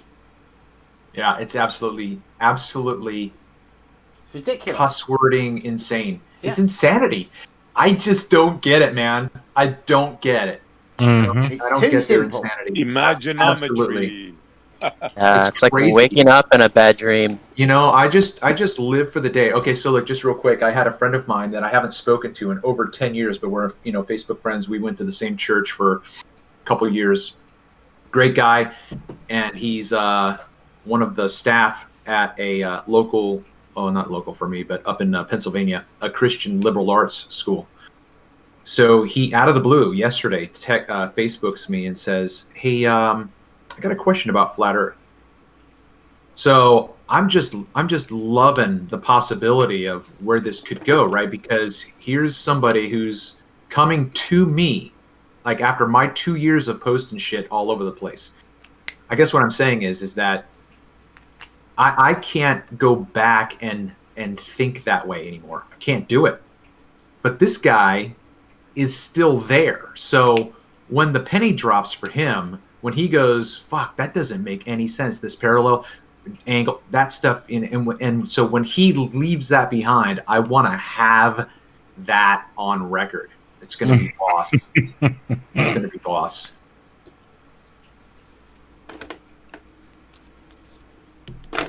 Yeah. Geometry. Opposite angles add up. Parallel lines. You can't. Right, but see the practical application of this. Where would this ever be used in real world? Geometry. Because what? Surveying. Huh? Surveying. Construction. Elevation. This is how you measure elevation. Yeah. Okay. Yeah. So if you're building an angular building with angle with Any that's what it angle. Well, but any building is okay. Any normal building is going to be 90 degrees every single which way. Mm-hmm. Yeah, because the orientation, 90 degrees just means orientated how we are, right? We stand vertical to the ground. When we stand up straight, we make a plumb because that's orientation. Yeah. My point was, I was just trying to take that board illustration and think, okay, where am I going to see that? And I'm going to see that in Beverly Hills at some guy's whacked out angular mansion that he built that's got degrees of angles constructed everywhere, those abstract homes that aren't just straight up and down. That's what I mean. Well, I mean, all walls see meet this at 90 a lot. because this works with these angles, right? All it does is it makes, when you do that, it means they're both the same, right? Now, you travel along this line here, and everywhere you put it and drop a plumb line, it'll be 90 degrees. Yeah, dude. The week I went flat Earth, the week I was thinking about this shit. I'm going, that's what you got. You got 90 degrees. There's no, you would never ever think that the 90 degrees you had at point A, 5 miles away at point B, and you've got another 90 degrees, you would never imagine an axis. Yeah, Travis, being a self-respecting truck driver, you should always know whether you're going up or downhill. But that symbol he's drawn there is a square, right? It shows you that right angle rather than just an intersection, which is more. You want to know the thing about truck driving, right? So truck driving, I started back in 2006, and I remember driving and thinking I was thinking, wait a minute, if I turn in any direction, I'm going to be going against the spin of the Earth. You thought about that? Yeah. Dude. Yeah. Really? Yeah. Yeah. Yeah. And then I was just like, well, that's really interesting. And I just kept driving. Well, I just used to think about my elevation. Yeah, I knew when I went across Texas it was flat. When I got into New Mexico, kind of rolling hills, Arizona, same thing. California, you go across the mountains and then you get out there on the coast and it's flat. You know, you can feel that with the weight. But anyway, go ahead, Bev. What were you? Okay, well, since it came up, we've got sea level. Let's have sea level here, a bit of water, right? And then we average this out. So we mark this point here. We call that zero sea level. And then we're gonna, the land's gonna wobble about, right? Now, yep. At this point here, it is a certain height above sea level, right? Now, yeah. Sea level's here. Mm-hmm. How do we measure this height? I won't answer. I'll let somebody else Go on, answer. Travis, you have a go. Oh, no, not me. We do it bit by bit, right? So we set a horizontal and we'll say this bit here is at, like, we'll call that 10 foot, right? Mm-hmm. That bit there is 10 foot over that height there. Now, this bit here, all you'd have to do is bring that over there like that, and then you'd say this one here, it's 20 foot, right? So this is 20 foot above sea level. Oh, yeah. Does anybody else understand? And then this bit here, well, that would be like 40 foot. Yeah, but the problem is that you don't have anybody up 40 feet high to draw that point. Yeah, but what you do is, as you're here, you've got a benchmark at this is 10 foot. So you're then going and you're measuring this bit. So this bit here is 10 foot. Yeah. Yeah, TDs, that is. Right? And then you go up, and then you've established this point here at 20. Yeah. Yeah. But all you're doing is you're just transferring these horizontals all the way along. Yeah, yeah. And every single time you drop a plumb, every single millimeter, it's plumb. It's perpendicular to the horizontal. Now, these horizontals never intersect. You just use the same horizontal from here. That goes over there. That's your zero. That's your that distance there. It's a right angle always. So that's the only way they can do it. Yeah. It'd be so tedious to actually have a globe, and you'd be marking every other place on sea level for that a certain elevation that you'd have to go to. Check the live chat. All measured distances, are measured horizontal. This way. So this is the straight line. They're not measuring that distance. Right? They're measuring this distance. This is on a map. This is marked on a map. It's at this point here that you would mark the top of that mountain there on a map. Mm-hmm. Yep. I asked Brenda the other day, I said, if you measure out a mile from here, you measure an 8-inch drop, are you going to call that an elevation change, or are you going to call that earth curvature? She said earth curvature. All right. Why did you say she? Oh, yeah, okay. Yep.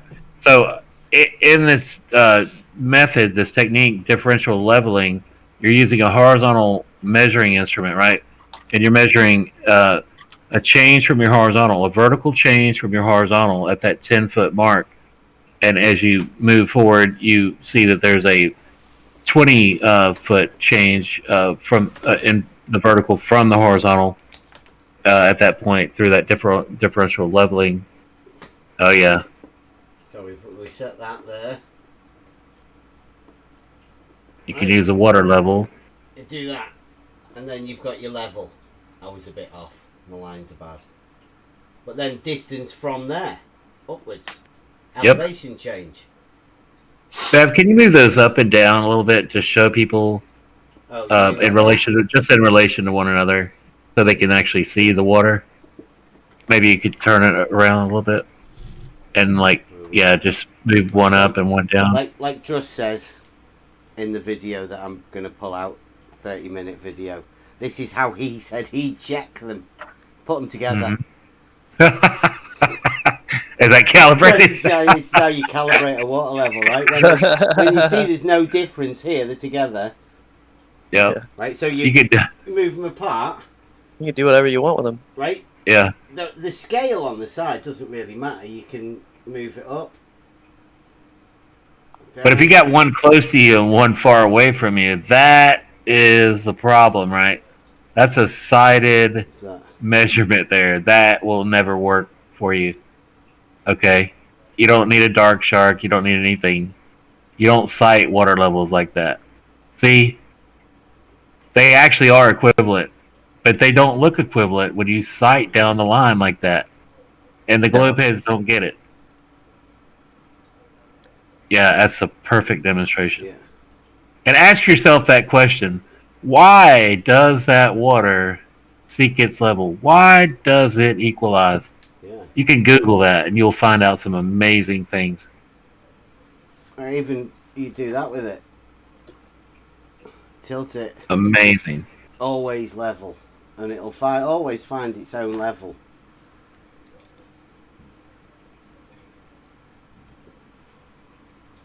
Yeah. Sometimes it takes a little while. Especially the longer hose you got. But there it is. What is that makes it do that? Yeah, you could just... Hydrostatics. There you go. Hydrostatic equilibrium. It's a law. The law of hydrostatic equilibrium. The water would have to... Here's another good one. Right? Mm-hmm. You can see both of those ends there, can't you? There and there. And you can see the tube. Mm-hmm. Right, now what would you presume would happen, Travis, if I lift this up? Why is it always me? Well, because you like to talk. Yeah. Oh, thanks. What happens to the water level if I lift this that nothing. Yeah. Why is that? Look at that. Because the ends are independent of... Can you, put it in maths for me. Just kidding. These bits here don't give a shit about this bit. Yeah? Yeah, Doesn't matter. This bit here, don't care. That's what ballers don't understand. Water level doesn't give a shit about that. The water level does whatever it does. And I guess that's kind of like saying, isn't that a little bit like what we learned in grade school? The cops are coming after you, man. The flat Earth police are out there. No, that's a ambulance. That's me. That's kind of like what they showed us in grade school with an aquarium tank, and then they would just drop shit into it, right? The surface of the water never takes the shape of something inside of it. It just displaces volume. Yeah, and real quick, the law of hydrostatic equilibrium, so to say, they'll tell you even that at equal atmospheric pressure, at equal elevation across that water, the water is horizontal, right? So you'd have to have some kind of curved air for the water to be curved, but air doesn't curve and water doesn't curve. Actually, that was something I wanted to add, right? Because it came to me the other day, and that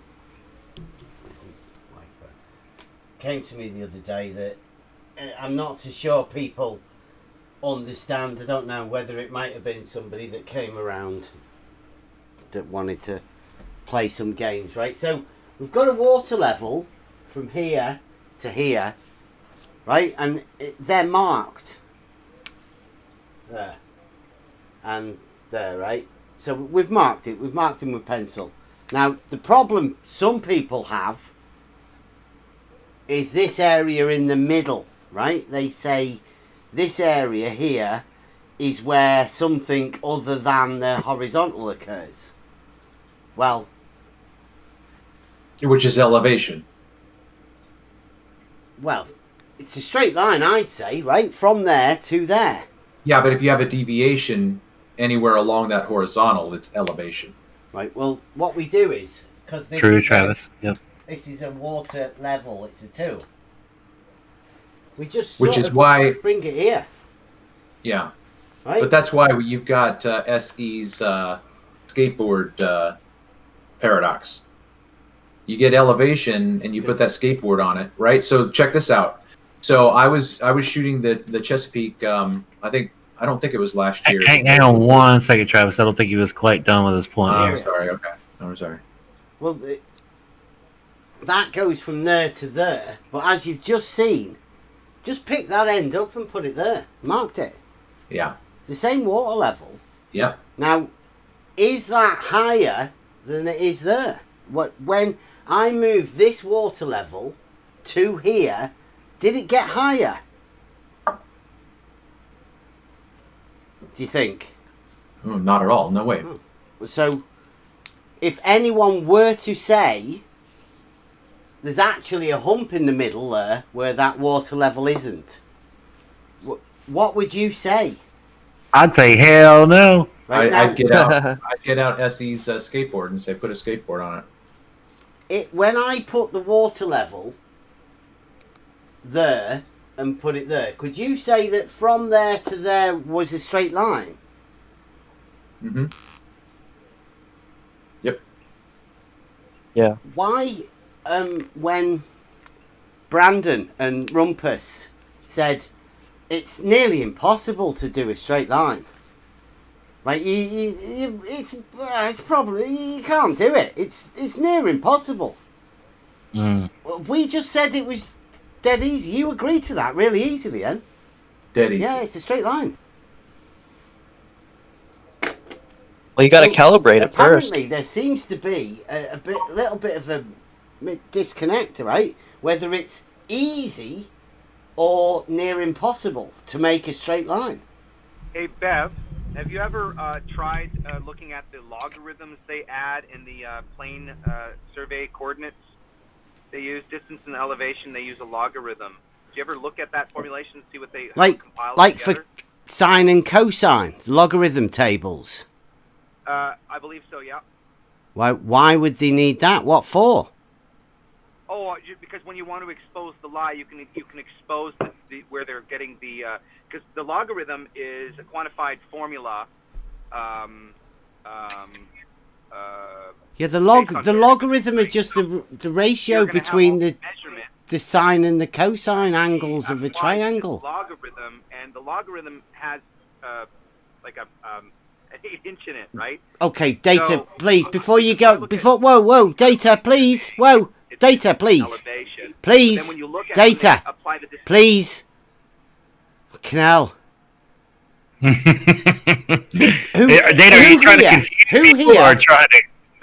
here, other than me, knows what a logarithm is? I forgot. Data was just about to go on a big rambling session about something. Algorithm? Bro, a logarithm is a mathematical just equation. These are words to describe reality, but you're just saying F equals MA. That's an algorithm, bro. It has no quantification. No, that's an algorithm. He's on about a logarithm. It's a quantity representing the power to which a fixed number, the base, must be raised to produce a given number. Okay, now that's mathematical jargon. It is. I'll give me a second. Now, back in the days before calculators, they had trigonometry. Right now, you know what trigonometry is. Everyone knows what trigonometry is. It's sine and cosine. Now, the relationship of sine and cosine is a relationship between. In fact, I'll do it.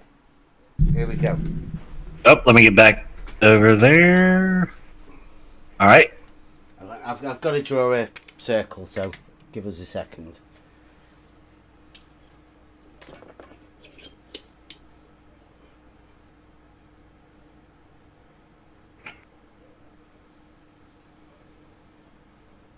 Not so much a circle. Can you see all of that? Is that on that board? Yeah. Yep, no problem. I can see the whole screen. Pen.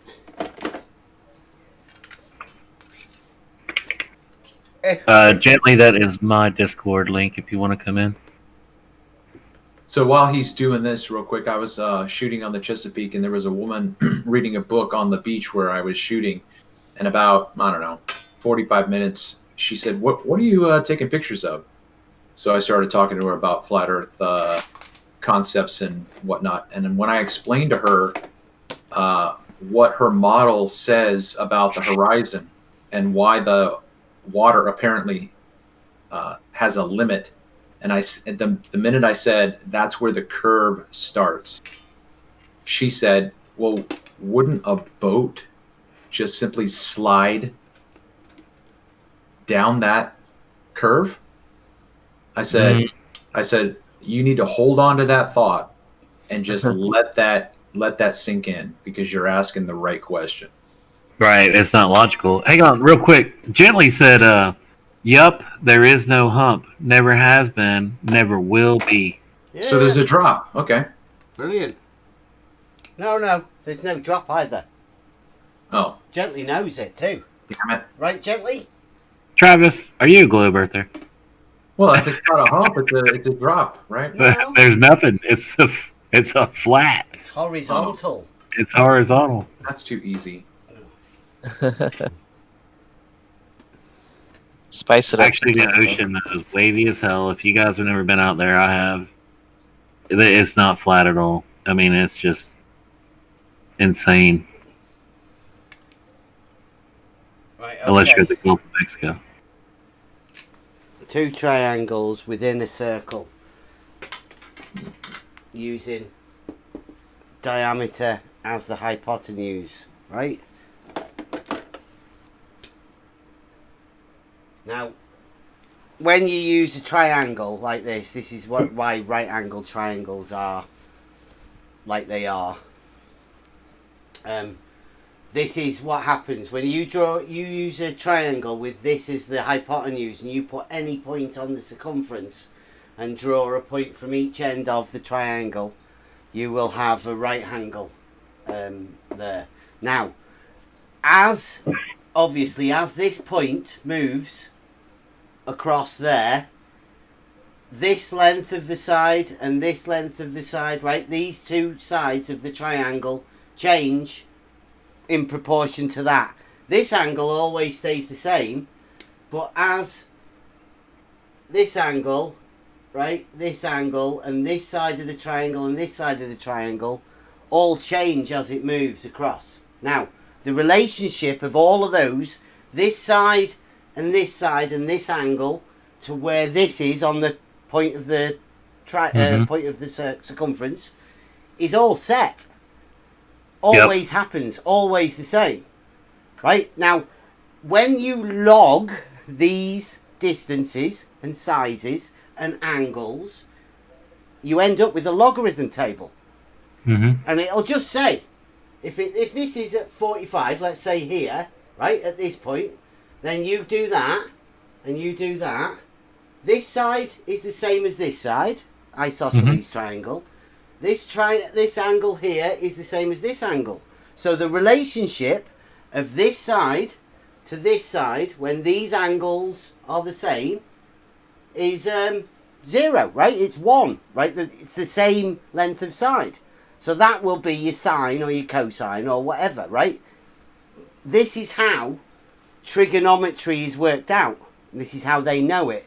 So like Data was saying, the logarithm tables are just them logging this length of the side of this triangle with this angle. This side with this angle. Because you know, sine, cosine, it's the opposite over the adjacent or whatever. They're talking about this side of a triangle, this side, and in relation to the angle. Yeah, the triangles, yeah, with a 180 degrees, right? Yeah. They're doing a horizontal surveying objects or locations within a certain distance from one another. Like Data was saying, he said they have logarithm tables for surveying on a plane. Right now, if they're surveying on this plane, horizontal, why the fuck do they need logarithm tables data? What the fuck? Well, it's actually it's on the plane. It's not vertical. It's a horizontal datum. It's not a vertical at all. Yeah, well, he's trying to confuse people with these lines here and these angles when it's just this one plane. There's no need for any logarithm tables because there's no triangles involved. It's just one plane. Yeah, if they are triangles, they're on that plane, like the Great Trigonometrical Survey of India. You know, it's all within that plane. It's not measuring elevation at all. It's just a horizontal datum. I think that might be what he's referring to, but damn, I can't remember what we were even talking about now. Let me answer your question. To get the logarithm tables. Plane surveying to represent curvature. They're No. using the map, and I think Curvature of a plane. They're hijacking the vertical over the horizontal, right, to get their 8 inches. So I'll figure it out. I'll go back and redo the map. They're way off track, I think. Yeah. They're. Hey, real quick, Gently again said planar geometry isn't the only geometry. What else do you need, Gently? Yeah, what? Do you understand Euclidean geometry? People get so confused about it being 2D only.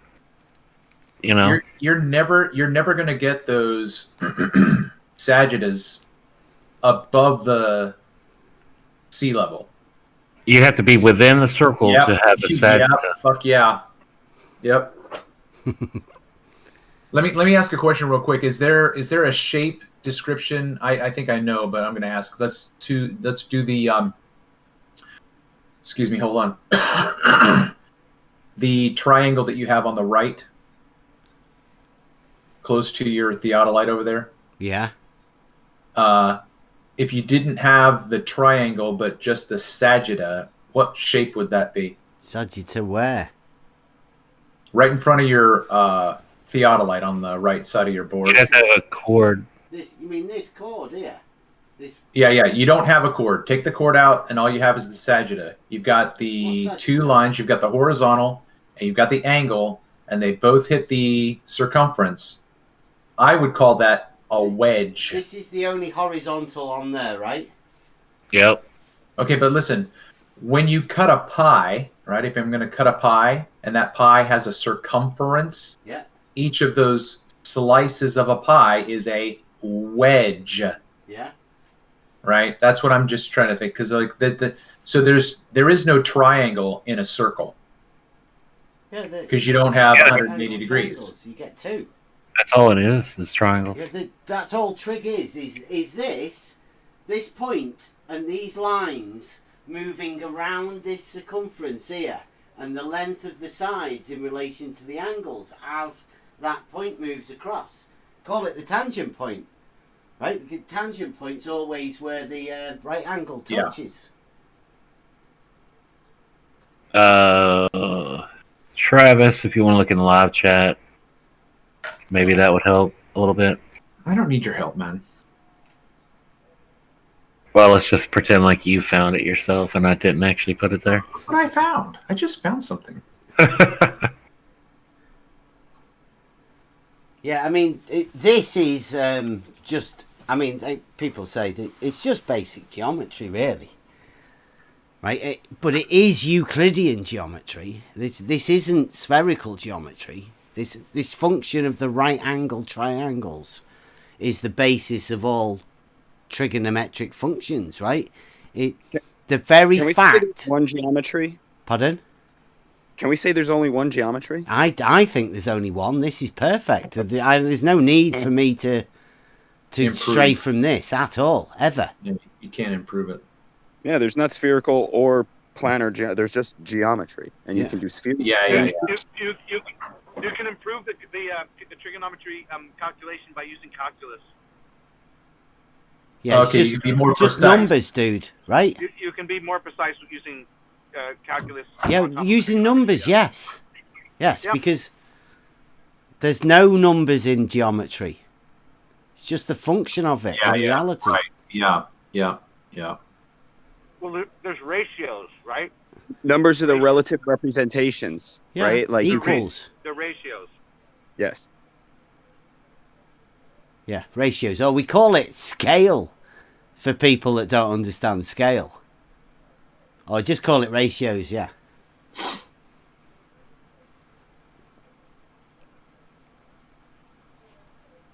But yeah, the very fact that this is how you make a right-angled triangle shows the reason that you can do trigonometrical functions, because the relationship of the right-angled triangle is within the circle.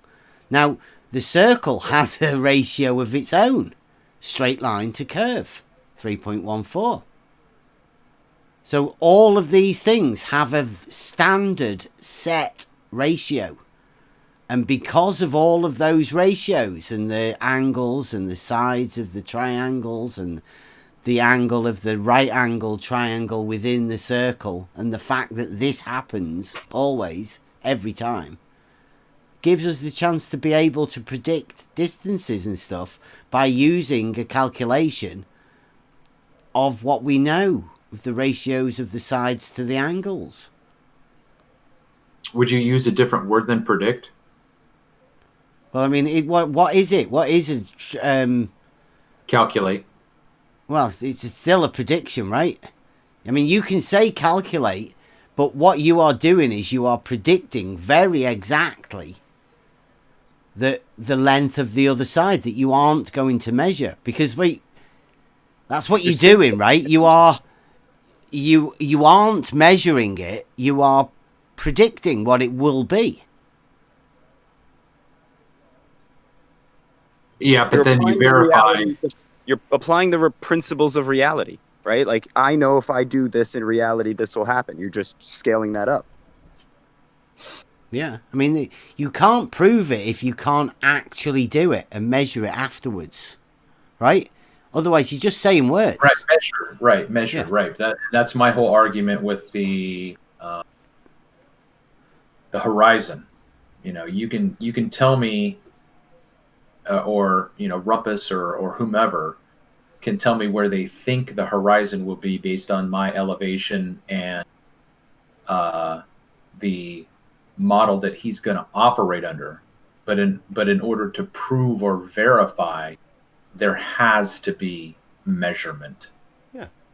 I mean, how do you think pi was done? I would assume by measuring. Yeah. Measuring the ratio of the diameter to the circumference and finding that no matter what size you made that circle, right, that ratio was always the same every time. Yeah, Bev, do you want to talk about real quick what the big hot topic has lately been, the angle on a curve? Angle to a curve. Angle to a curve, yeah. Yeah, angle to a curve, right.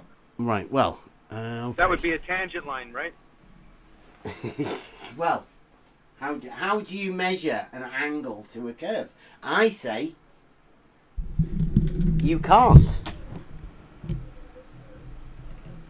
Well, in the definition of measuring a sphere, the quantification is you measure how sharply it drops.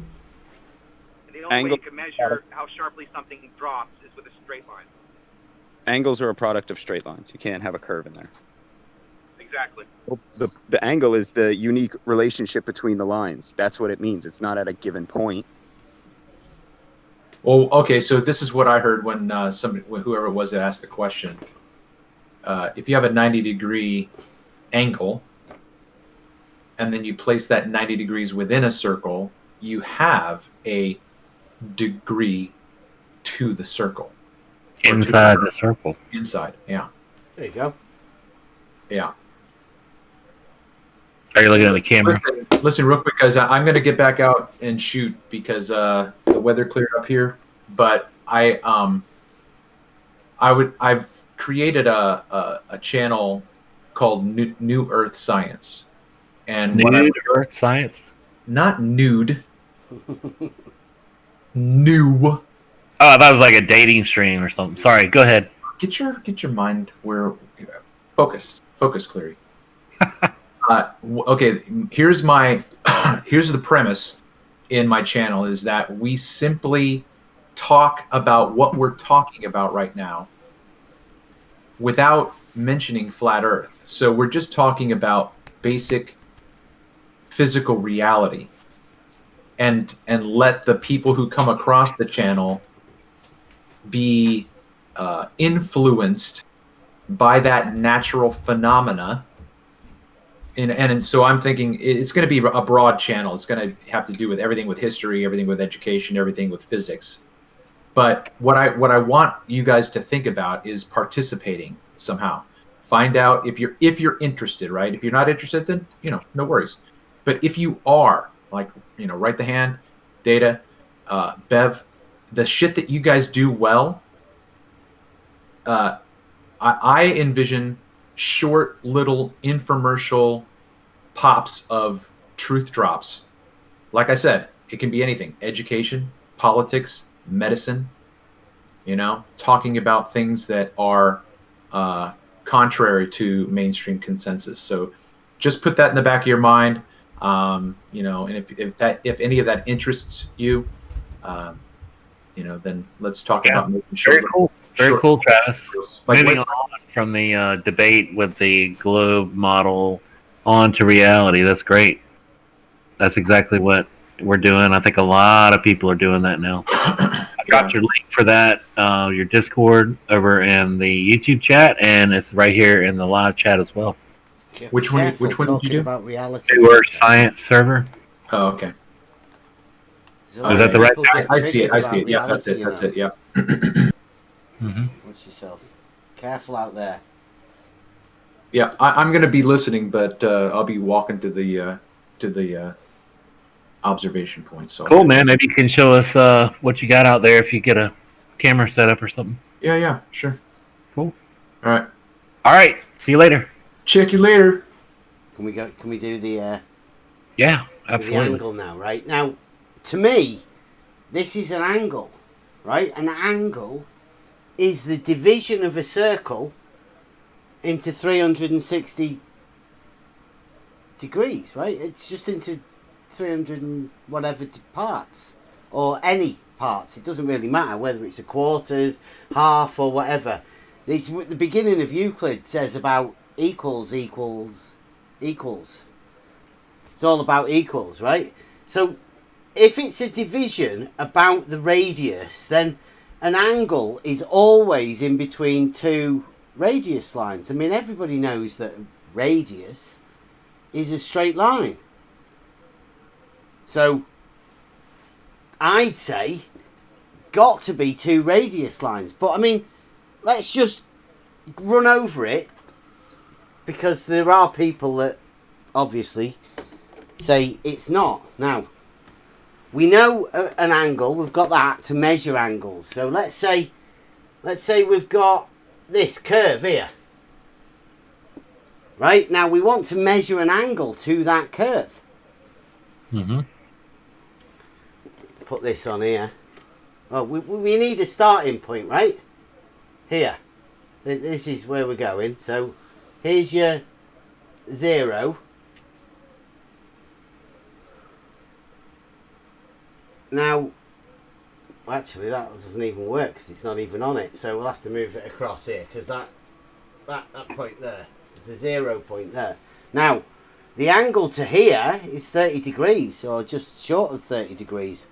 But the angle over here, 55 degrees. So there's a bit of a problem, because it changes this angle to the curve. But I mean, they would say you put a tangent on it then, right? Well, where? There? Or there? Or maybe there. So then let's put it back again. Look. Yeah. You've Again, got a bunch of right lines there. Loads of different angles again. You can't measure an angle to a curve. Again, anybody thinks you can. Got to be crazy. Mental. But, hey, go on. Anyone, give us a definition. No, nobody in here, obviously. Anybody, but gently, if you're out there. Who else have we got? I don't think I've got many. I've not got any trolls in my chat. They'll go quiet anyway, because it's impossible. You can't do it. An angle is the division of two straight lines. The inclination of one straight line to another. Cannot measure an angle to a curve. The problem becomes, because if you have a curve, let's say a circle, and then you want to measure an angle to it, well, at some point, you can measure that angle, you can measure that angle, you can measure that angle, but then you get there and, your angle's disappeared. Right? It's a nothing angle. It goes all the way around back to the same. Once your curve goes. Wow, that reminds me of book 316 right there. Save it. You want to get? You don't want to get it. All right. All right. No. Book 3, man. We're still on a straight line. I'm gonna have to go and cook some food soon. But if any trolls are listening or whatever, right? The mission is straight lines. How can we make a straight line in reality? I say it's pretty easy. I'd say that water level would make a straight line. 2 points, right? Very familiar. 1 point there, another point there. Travis said earlier on, dead easy to make a straight line between 2 points. I mean, that's what it is. Straight line is the shortest distance between 2 points. But what we're after doing is checking it. How do we check it? How do we check a straight line? Well, you got that auto level right there. You could check it with that. I mean, everybody out there now, what do you think? Can we, as just normal human beings living our lives, could we devise a test together to prove a straight line straight? Absolutely. Yeah, without even having to build a concrete wall or flip it over or pull a fishing line or anything. You can use the same methods that thousands of people for hundreds of years have used the same methods. Definitely use geometry. Now, question becomes, can we use geometry in reality? Which geometry would we use? I think that's the debate, right? Which geometry can we use to prove the shape of something in reality? Can we use a geometry in reality to prove a straight line is straight? I'll throw the challenge out to anyone, especially bring your geometry, bring your proofs. Let's go. Proof for proof. Coming up over the next weeks, we're going to be starting a course. Anybody's willing to come join us with it. We will be doing a little bit of geometry, reality, testing logic, right? For ourselves. I'm excited about it. I wish I could start it right now, but gotta wait. But we don't want to give too many details about that yet. Maybe at some point we will. Still finalising our lesson plans and everything, right? Can't jump into it too quickly. So, yeah, I mean, the offer's open there for anyone. Over the next few weeks, we are going to be working over logic. Now, this isn't us saying we're being big-headed or anything. Anyone is willing to come and talk to us about this, discuss it. No doubt it's going to be a pretty hot topic for us anyway. I mean, there's quite a few of us and we're all excited about this. Mm-hmm. And I'm excited just to hopefully work over it, get on the board, get learning. Yep. Learning mathematics, the basics of mathematics, basics of geometry. Anybody wants to come, they can. They can listen in. We're going to be discussing it. And yeah, we start with. I want to start with the straight line. I was intrigued when I heard a man the other week say it was nearly impossible to make a straight line. And this man, as far as I've heard, he's got a test. He's doing a test for, I don't know, drop or curvature or something. But he's the one that said it's nearly impossible to do a straight line. And he's getting loads of kit and stuff. I mean, I don't know where he's getting his money from. Because if I heard somebody say to me that it was nearly impossible to do a straight line, and then say that person was doing a test. A straight line is easy. Yeah. Horizontal line is harder. Like you can hang a plumb, that's a straight line. Super easy, done. Well, it's a right line, which means it does have a perpendicular, which is also a right line. Like, so because you've got one, you have the other one. Because only a straight line can have a right angle, right? Only a straight line can have a perpendicular. So being in possession of one straight line, you have the perpendicular. So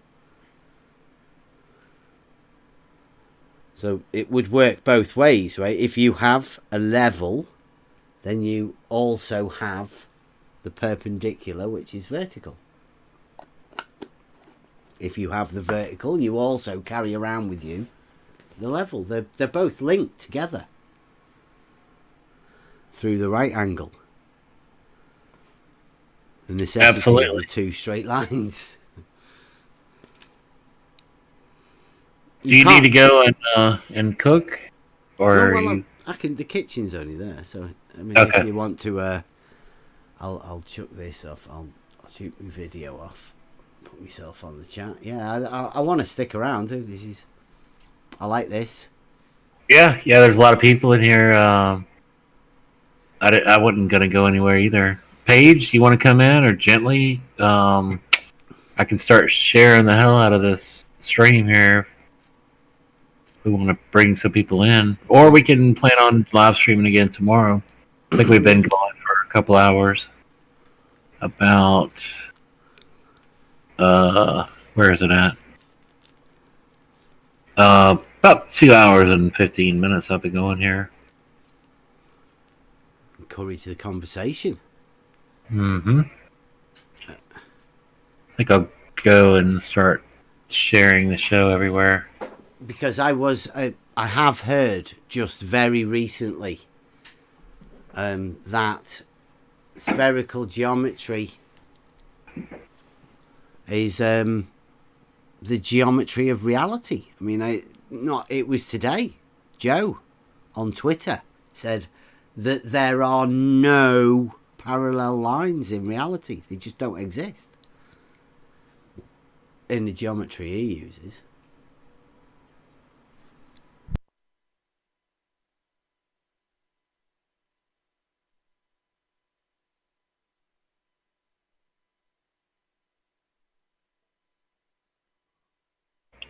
Is anybody else out there? Sorry. She was telling me I need to do some tea. I'm just doing yard work. That's cool. I'm still here, El Guapo. El Guapo. Yeah, we encourage this conversation because there seems to be a lot of people that say you can't, but are not a lot of people saying why. Like, why can we not use the geometry that everyone knows to measure things? I mean, people do use trigonometry, don't they? Triangles. To measure there's things. defense. Yeah. Oh, we got a pretend surveyor in there. Well, I've just sent him an invite. I saw him in my list here.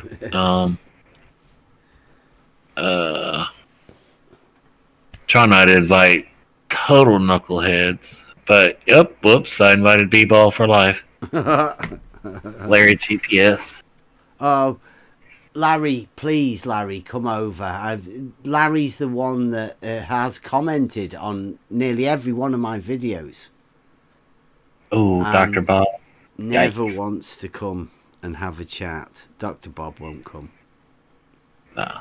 He has to be in a little safe house. Like, what's his name? Jose.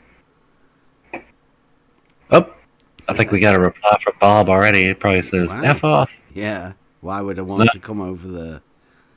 I don't know why that responded like that. Because it's the first time I ever sent him a message. Yeah. Oh, I've got Gods in my chat. Welcome back, Gods. Good to see you. We were just saying the other day we need a man to come and have a chat. Yeah, it'd be good to talk to him. It's been a while. I mean, he would definitely do a life story. Come and get open mic on the go.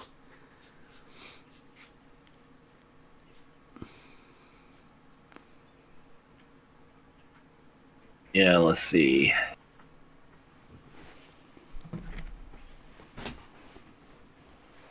What else do we have going on? All the madness with Twitter. We could go into some of that. Hey, did you guys ever hear about the ultraviolet light catastrophe?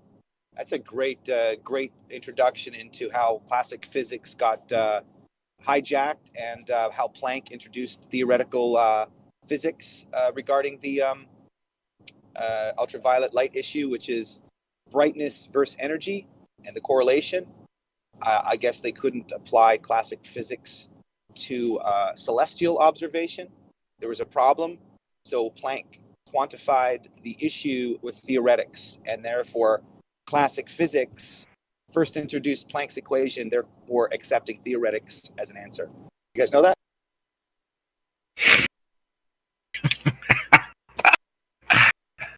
That's funny. That's a great story. I think my mom told me once.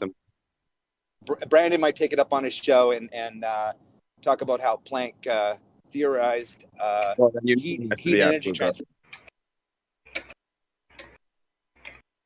It's not like Brandon would talk about something like legitimate. Yeah, the ultraviolet light catastrophe is a real thing. No, it's not. Yeah, it is. So when you so then why do I not agree with it? So it's only real to you, right? You're now just telling me. So listen, to be true. I'm trying to educate people on where they take No, you're pushing beliefs. Is light physical? Then it's not physics. So you're hold on. Data. Come on, don't ramble, bro. Don't ramble. I'm trying to ask you a question. Data, I'm trying to ask you a question.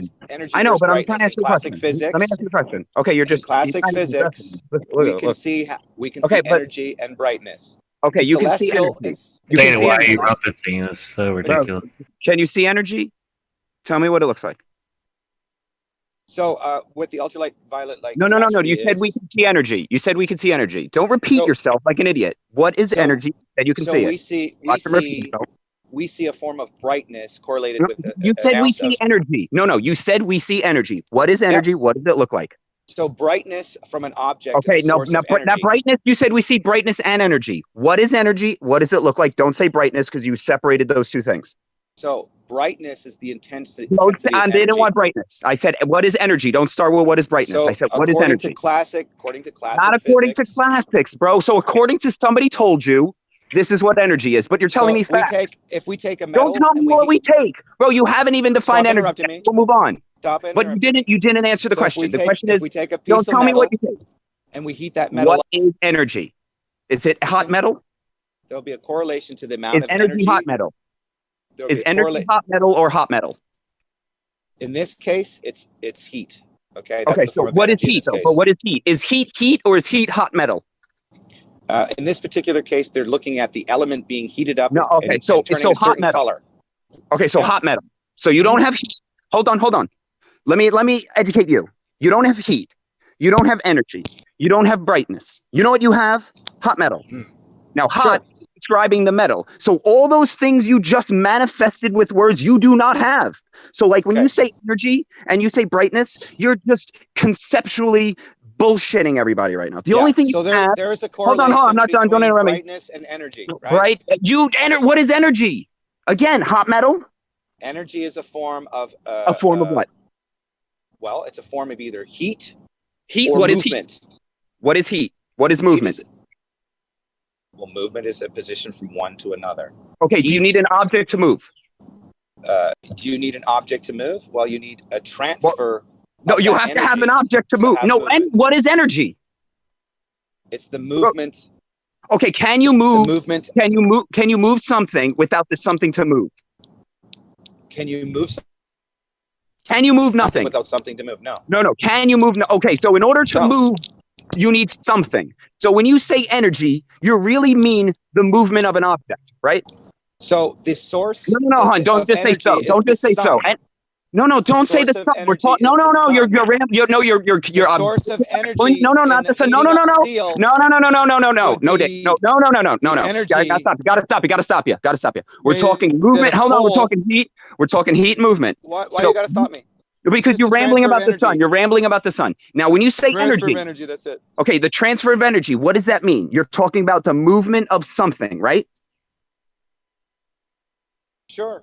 Okay, so when you say energy, you actually mean the movement of an object. So in reality, what we have is the movement of objects, not energy. Energy is a conceptual word you're using. Hang on.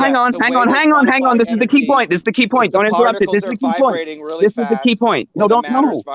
No, you're just telling us this stuff. Don't just tell us. This is what they equate. Don't preach. Don't tell us stay. Don't preach it. Ultraviolet catastrophe. Don't tell us saying why are why are you repeating back to ultraviolet? You're like on a script, bro. Listen, wow, he's on a fucking script, bro. Look, now he's back. Real. No, it's not. You just said it's not. You said it's no. The object is real. It's measurable. No. Listen. It's transferable. No.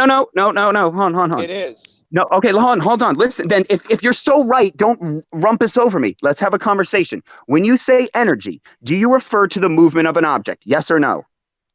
It could be what the object has stored for energy. No, what do you mean stored? What do you you're already so the object had hold on. Gasoline is gasoline. It creates an energy No, force. you're bro, look, you're just saying gasoline does energy.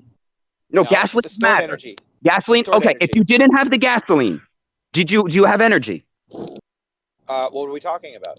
No, exactly. You don't have anything. So whenever we're talking about hold on, bro, stop, slow down. Brightness. Bro, you have no. Now you're just bringing up brightness. We're talking very specific. You have to go slow because you ramble. Right, because you're trying to distract. So when you say energy, listen. I'm bringing it back. Bring it back. Look energy. How fast you're talking. Listen, because you're doing when exactly you say, what you're projecting me of when doing. When you say energy, when you say energy, you can't have whatever. Hold on. Whatever you call energy, you cannot have unless you have an object. Do you agree?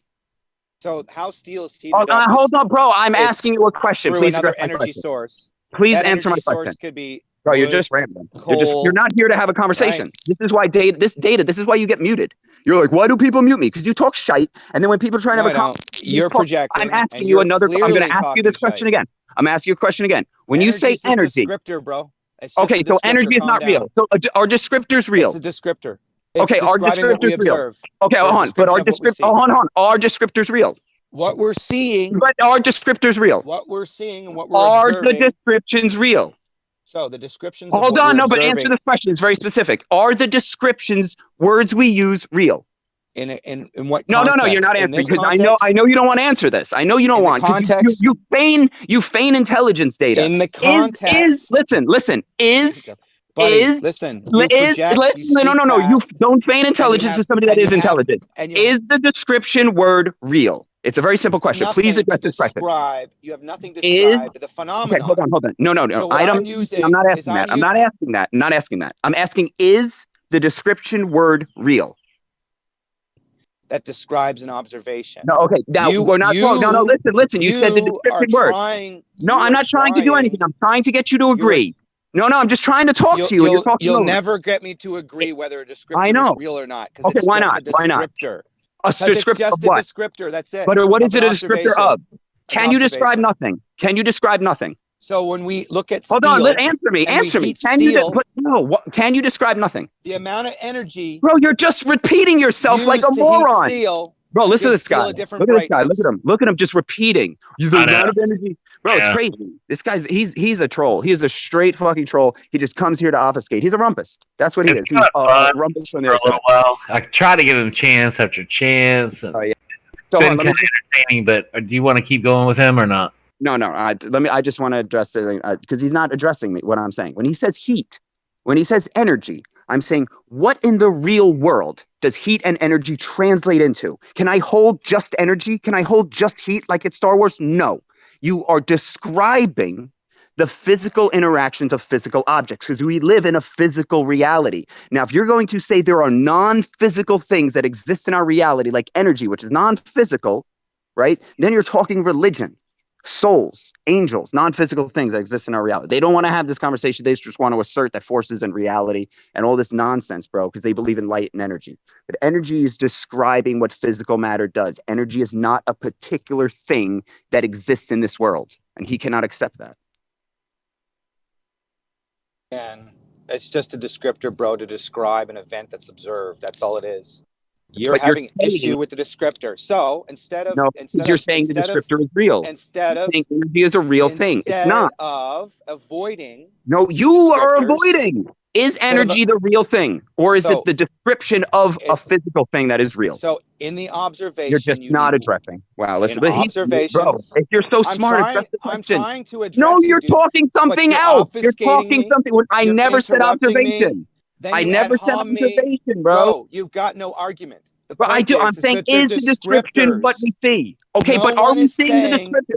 Are we? You are. The descriptors are exactly what's going on. You are saying energy, which is the descriptor, is real. Bro, when you say energy is a descriptor, is real, you are doing exactly what you're saying you're not doing. What they've done is scientists. So they've looked at steel. They've heated up steel. They've heated up certain elements. Now, each element has a certain brightness based on a certain Are you just going to ramble again? Bro, you didn't answer my question. You're going to answer my question. No, you didn't. No, you're not. Now you're doing the teach people thing again. You said that line already. No, I'm trying to ask you a question. I'm trying to ask you a question. No, I'm trying to ask you a question. You're just talking about nonsense, bro. You have this... Bro, he has this speech that he says. Do you see it? He just and then bro, it's insane. It's kind of entertaining in a way, but then it kind of gets old too. I don't want to bore everybody. He's trying, and then he goes, "Well, I'm trying to educate." No, you're not. If you were trying to educate people, you would have an educated conversation about what the things you're talking about are, instead of just saying, the descriptors are not real, but they are real. You should. Yes, energy is the describer. Try and address that, right? Crazy. Don't get wound up, right? Try and address the fact that he isn't actually helping you. You're trying to ask a question and you're asking for an answer to be able to be taught, right? I don't personally think data's helping at all. Nobody's learning anything from the argument that goes on, and I think that's the case. That's what Flat Earth Society does. It takes what could be a good conversation, turns it into a shit show. That's what we should be addressing here, right? Why can't data slow down and try and explain something to somebody? Yeah, why is it just rambling? Yeah, he brings that thing up earlier. It's just like, are you trying to confuse the shit out of people? Are you trying to complicate things? You're not trying to teach anyone. You're trying to spew a bunch of shit and have people go, "Oh wow, he sure is smart." It's just not helping at all. Bro, there's words and there's reality, right? Like energy, force. These are just the words we use to describe the physical reality, right? Then once you start getting off into non-physicals, that's when you get into religion. And this is why the conversation has to be had, or it's Again, gentlemen, that's the whole point of my conversation. Is it took classic physics, which you can measure Kelvin. They quantified Kelvin. Every item that's heated using whatever source of energy to transfer it to the steel to change its coloration, these are measurable and consistent. That's classic physics. In the new world of theoretical physics, they had to quantify what they were observing in celestial bodies, but classic physics wouldn't provide them the mathematical information. It wouldn't coincide. So yes, I am teaching people physics stuff though. Data, you're talking about The physics difference and then between lights in classic the physics- sky. Don't do that. Okay. Please. So no, listen, classic physics regarding the ultraviolet light catastrophe. does If you physics go, deal with physical objects? Yes or no? what physics is, bro. Oh, I'm asking you. You're saying physics. Physics. Theoretical physics and physics are Now it's different theoretical physics, dude. processes. No, you So said listen. classical physics. Classical physics. Does it deal That's with physical objects? Classic physics is tangible items, yes. Okay. Is heat a tangible item? You can transfer it to a tangible No, item. no, no. I yes. didn't ask that. I didn't ask that. Is You use tangible items with it, listen yes. to what I'm saying, It's please. a physical process, no, yes. No. I said, is heat? It's a physical process, No. yes. You're not listening. Shh. It's a physical process, bro. No. Listen. No, don't say process. I said, is it a physical object? Heat is a process, bro. But that's not a physical object then, right? So classical physics doesn't. Hold on. Object. Okay, It hold needs on. a physical Hold object on. to interact with. No. Physical objects don't need anything because the physical object is the thing. To have So heat transfer, you need a physical no, object. you're not. No. You're just saying heat is a word. You haven't defined what heat is. Okay, so you can't just say a word gets transferred because now you're creating a descriptor into reality. Yeah, So you need matter to exchange. Okay, that's all you need. No, you only need matter. To exchange what? No, what is that? Exchange No, bro. Energy could be heat. Energy could be motion. No. What does that mean? Could be. What do you mean? What does it mean? What is energy? When you say energy, what do you mean? Energy is a catch-all descriptor of heat. Okay, so it's a descriptor. Motion. So it's a descriptor. So it's not real. So it's not real. It's not about Okay, but it's whether not real. or not. But it's not real. Whether No. Is it, bro? It's not whether about it's not real. No, it's just real, a but you're word. using a word that's not It's real. a word because I have to communicate the process. Okay, but then So if I'm let's gonna clarify the communicate process. Energy. Does energy describe the process? Though the coloration of the No, it steel. doesn't. No. If I said motion, The hold on. color If I of the said steel. Hold on, listen. No. The color of the steel or metal or whatever's being. Listen. Whatever transfer of energy is being. Okay, hold on. the matter, Forget energy. Stop saying energy. changes coloration. Okay, here. I'm not even sure what the value is in speaking about this stuff. Let me make this. Let me try. So when we say heating up, let's describe the mechanism, right? Saying heating up doesn't describe the mechanism. Okay, saying energy doesn't describe the mechanism. If you said energy metal, you're not describing the mechanism. Now listen to my words without interrupting. If I said you are applying a physical substance moving at an extremely accelerated rate or very fast up against another object, so they are hitting each other, creating what you would call heat, but it's just the friction between these two objects. Would that explain the physical process of heating matter up? Friction would be a descriptor to describe, yes. Friction Okay, it would describe the physical process, right? That's right. Describe Okay, hon. So listen, let me get my point. So yeah, you agreed. So now the point I'm trying to make is if we're trying to describe reality, the physical processes that are happening, we're not going to use words like energy and force, which don't describe the physical process. We'll actually use words like physical contact and friction, which do describe the process. So when you try and say you're educating people by saying these words like energy and light and ultraviolet crap, you're not. You're using non-real descriptive words to try and sound and feign intelligence when I'm trying to explain them. Hold on, listen, I'm not done. Hold on. I'm making a point. Let me make my point. When I'm trying to explain the possible physical mechanism that is going on that creates that reaction, when all you're doing is applying a catch-all word to that, which doesn't describe the process at all. So who is the process of heating up steel is not as simplified as the descriptor is called energy, because you need to heat up the coal, turn the coal on, put the steel in. So the process is not quantified by the word energy. It's just a descriptor. Hey, your to mic has explain turned the to total shit all of a sudden. I don't know why.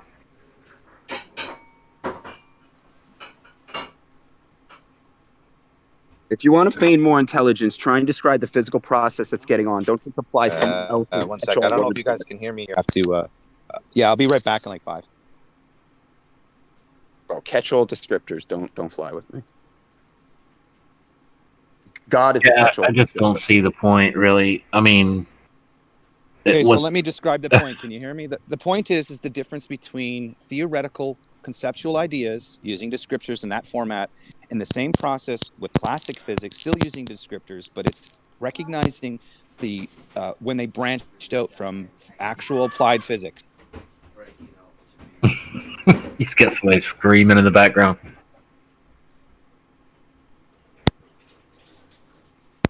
So, right to hand, do you know the difference? I would, because I normally do. Bad mic there. Shite mic. Data, your mic is complete shit, Data. Is that right in the hands mic, or is that Data's? It's Data's. It's horrible. He's got like a broken wire or something's exposed and just rubbing against something. Yeah, something has been exposed, all right. That's funny. You're talking about classic physics, tangible things with the physical world, and he's talking about lights in the sky. He relates things to other things that really don't need to be related to. It kind of annoys you. And it's like, why are you talking about this? I'll clarify for you guys, since you guys are not getting it. 1 second. Will it take a half hour monologue? Oh, we don't understand. That's it. That's the problem. We just don't understand. Thanks, Rumpus. What I hope you to understand is that they were using classic physics forever. And everything they're doing, they are the scientists, modern scientists of the time, early 1900s. Okay, I don't know that you want me to go dig up their names. I'll dig up their names for you in a second. Anyway, the point is when they actually introduced theoretical ideas to classic physics. That's the whole point of me bringing up ultraviolet light catastrophe, because it's the time in our history that they went from applied physics to theoretical physics to explain what they observed. Now, if you would have said it that way from the very beginning, instead of trying to be fancy and confusing, that would have gone over way better. I already said this. I said this clearly. I said this already, these words like energy and a light that are not catch-all. Normal words. Normal no, words, they're not. guys. You're not Normal describing words. the physical process. Normal words. Hang on. Saying light does not describe the physical process of illumination. It applies a catch-all word, just like God, that could be applied in any way possible and applies in no capacity to classical physics. Now, classical physics, or physics in general, relies on axioms, just the same way as geometry does. And one of those axioms is you cannot apply physics without a physical object. Okay, so when you say light or heat or force or energy, you are not applying a physical object to physical equations or again. If you were paying attention, if you were paying attention, address what I said, please. Address what I said. Don't just repeat your monologue. If you were paying attention, you would have clearly heard me concisely state that modern science introduced theoretical physics because in classic physics they couldn't correlate the brightness versus energy exchange when observing celestial bodies. So what does that mean to you, Data? What does that mean to you? So basically, applied classic physics couldn't explain the intangible objects in the universe. So they had to come up with an abstract calculation. I shouldn't say abstract, but Planck had to come up with a calculation, just like Einstein had to come up with a general theory of relativity to say that the Earth is moving when it wasn't. It's the same with Planck. Planck did the exact same thing to classic physics by applying a theoretical concept based on the idea that energy and brightness. I can't remember the boundary with what exactly the boundary here, but they had to quantify brightness and energy. Energy is a theoretical concept. Let me So what we actually, bro, you have to address this. This is the heart of the matter. You're saying these classical physicists were using non-theoretical concepts and then use again, theoretical you're not concepts. listening. No, you're not listening. Energy is theoretical. No, you're not. Energy is a theoretical concept. I think I can help. Just real quick, I think I can help. What you're saying is classical physics and the way that they're able to measure brightness of a light. Brightness of objects, like actual an object here in the physical world. Yeah. They couldn't extrapolate that here in the physical world, something they could measure and test, right? They couldn't scale it up to what they see out in free space, I call it. You got it. You got it. So they had to make shit up. Exactly. And okay, now that we've translated what you said, that's cool. The whole time. I said this the whole time. I've been saying it exactly the same way. It's just because what I'm saying obviously rubs people wrong. They're not listening to what I'm saying. I clearly and concisely said the exact same thing for the last 10 minutes. No, you have not, because you will say that energy is transferred. Transfer is in the giving of an object from the conversation wasn't on semantics, Let me finish. On the word Don't energy. be afraid of letting me finish. Don't be afraid of letting me finish. Applied bro, can you let me finish? Theoretical physics. Okay, so you're off on a tangent, bro. You're off on some other planet. Okay. No, because I'm attacking energy and it's upsetting you. Let me address your bullshit about energy without interrupting me. You're off on the planet. What is that? when we transfer, if I transferred transfer is a physical process, right? To give from one body to another. That is a physical process. When you say you are transferring energy, which is a non-physical descriptor, okay, what you are committing is creating theoreticals into reality, much in the same way that of the scientists you're trying to call out. You're a hypocrite. Now ramble on about your frickin' monologue and don't address anything I said.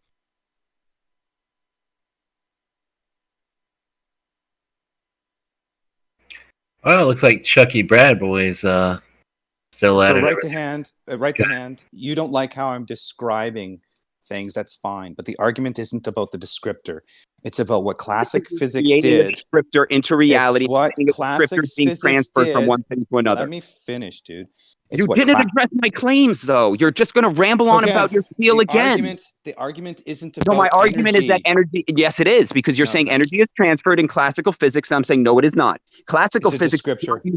And so it is not something that is transferred. So it is not a real thing that is transferred. So classical physics does not care about it, because classical physics does not care about theoretical descriptors, much like the things that you're trying to call. Again, you're committing what you're doing. You're becoming what you hate. Your point is rambling.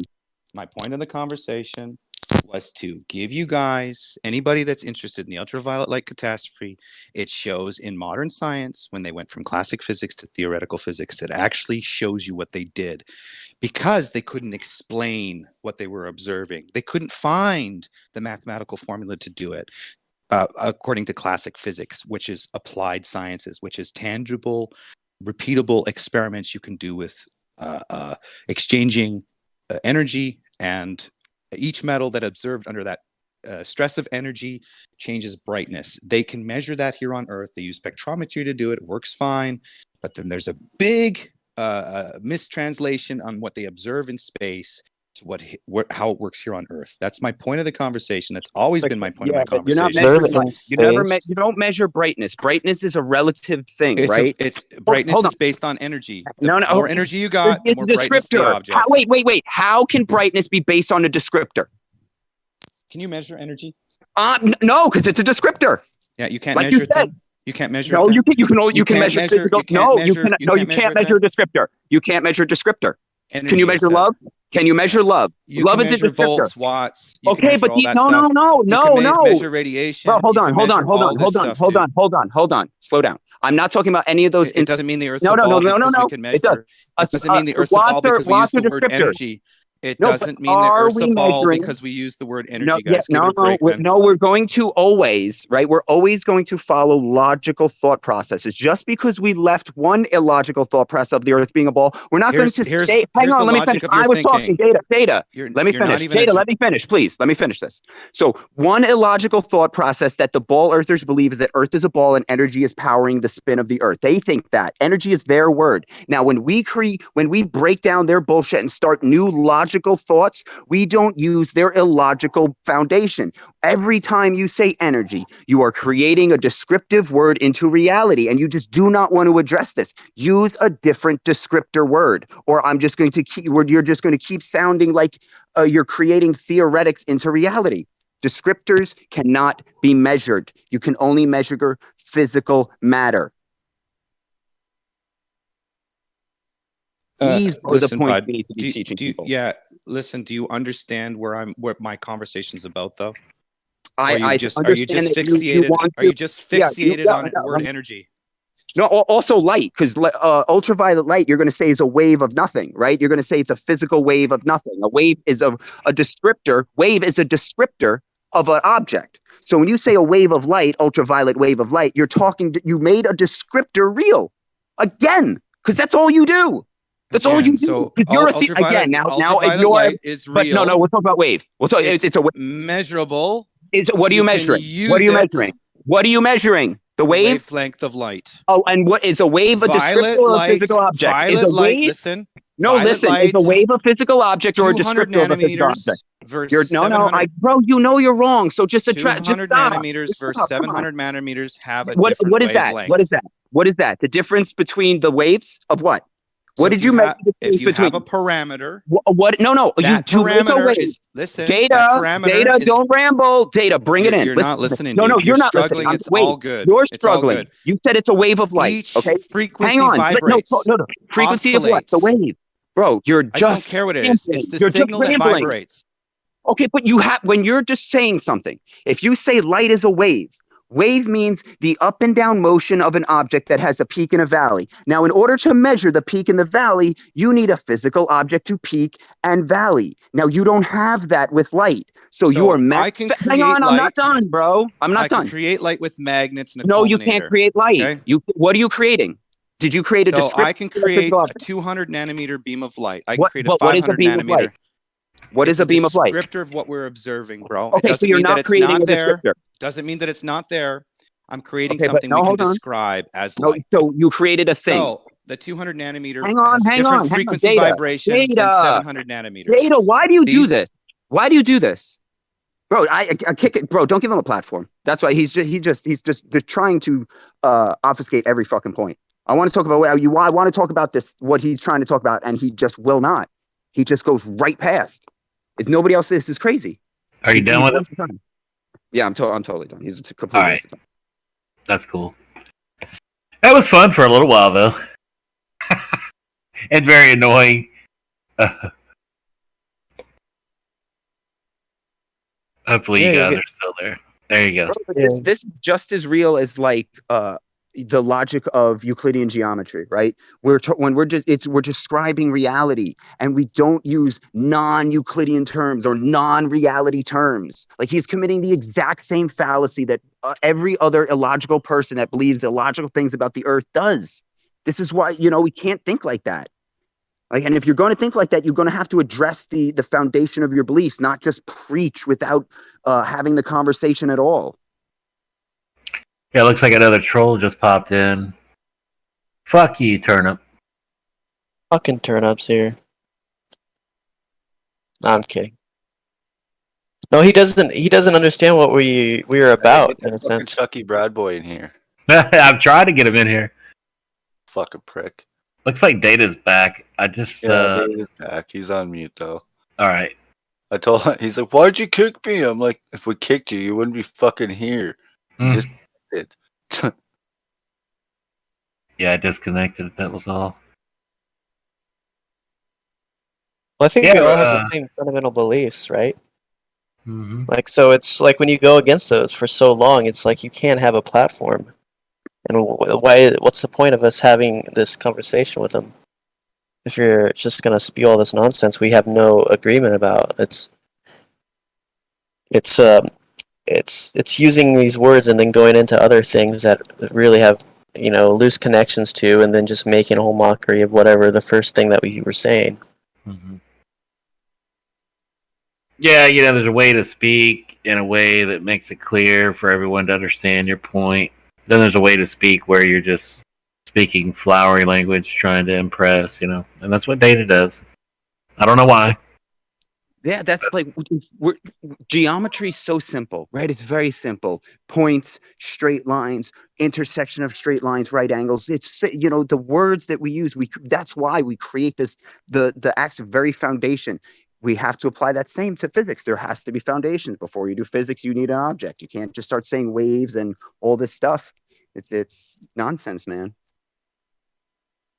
Yeah, that's how they do the illumination of the stars. They use like this, some sort of method. That's it's not even real. It's just you looking at an object and you thinking it's a star. It's just total fabrication of what's actually happening. All of that astronomy, all that study is just that's how they do it. It's crazy.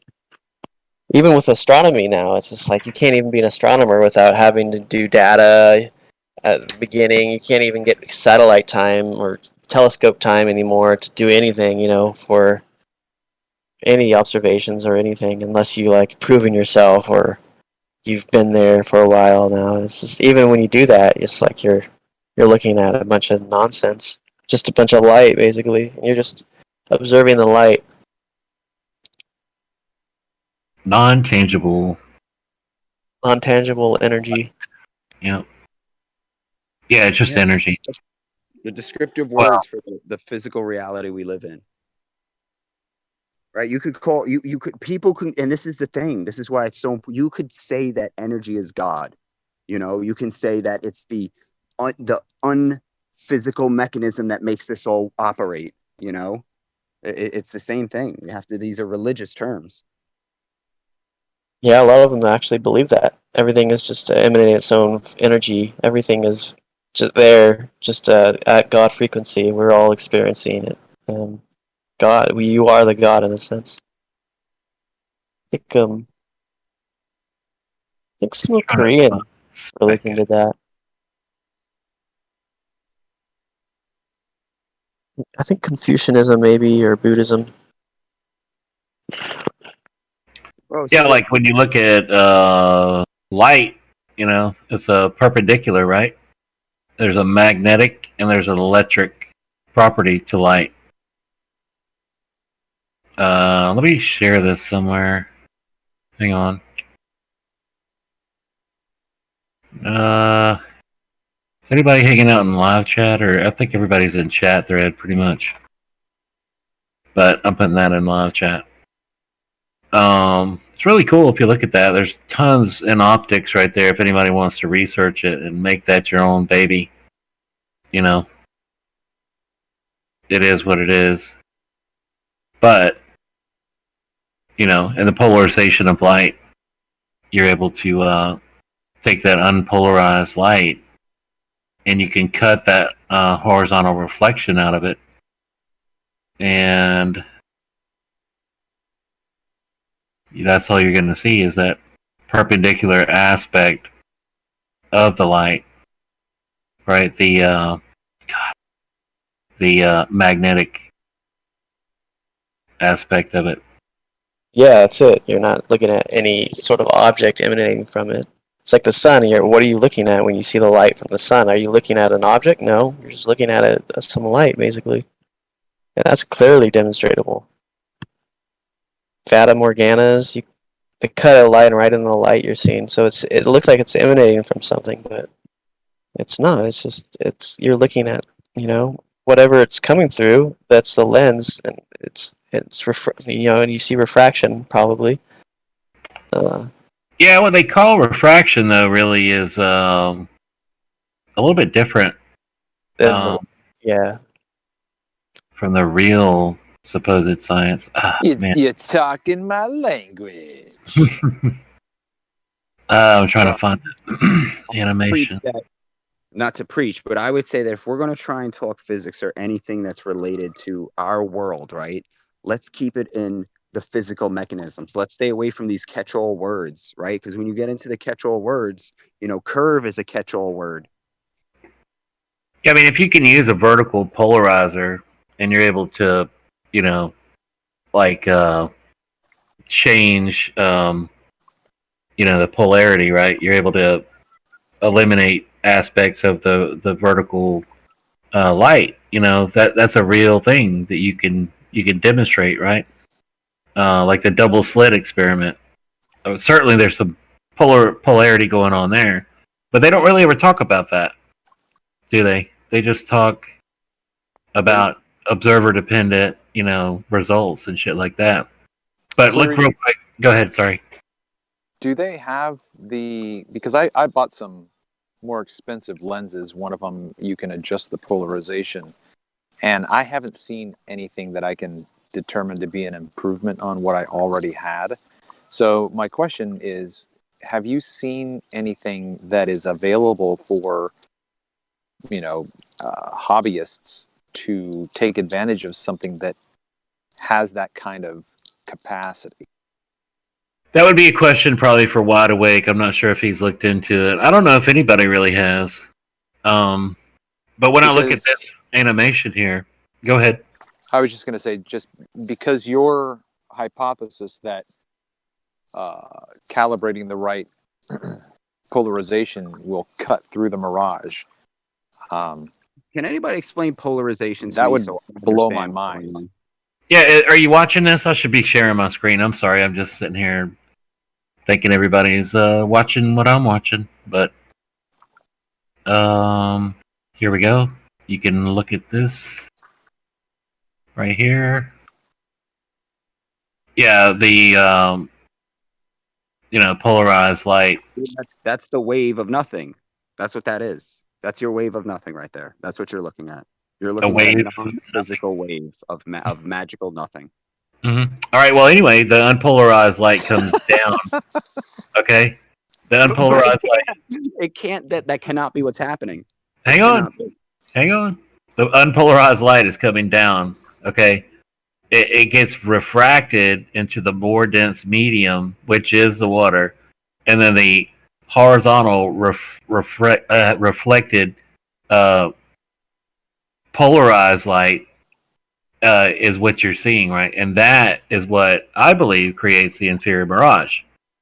This is actual science. Like I said, you can use a polarizer, you can turn it vertical, you can turn it horizontal, and you can change what that end source light gets projected into. Okay, this is real science that has been done.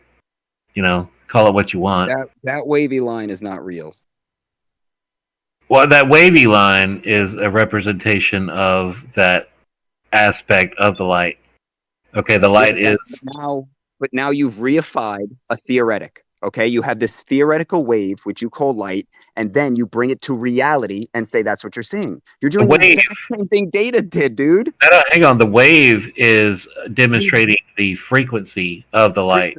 Of what? You need a physical object to make a wave. Now, when you say of light, but light's not a physical object, you're reifying a theoretical idea or description into reality. You're doing the exact same thing data does, bro. Come on. Come on, that's No, come on, bro. Come on, a wave is if I said water is a wave, right? You would say no, water's water. Water can't be a wave. Wave is a descriptive word for water. But then with light can be a wave. No, light is either light, which is an object, or it's not. Bro, this is not real science what you're talking. You're preaching baller science. Hate to say it.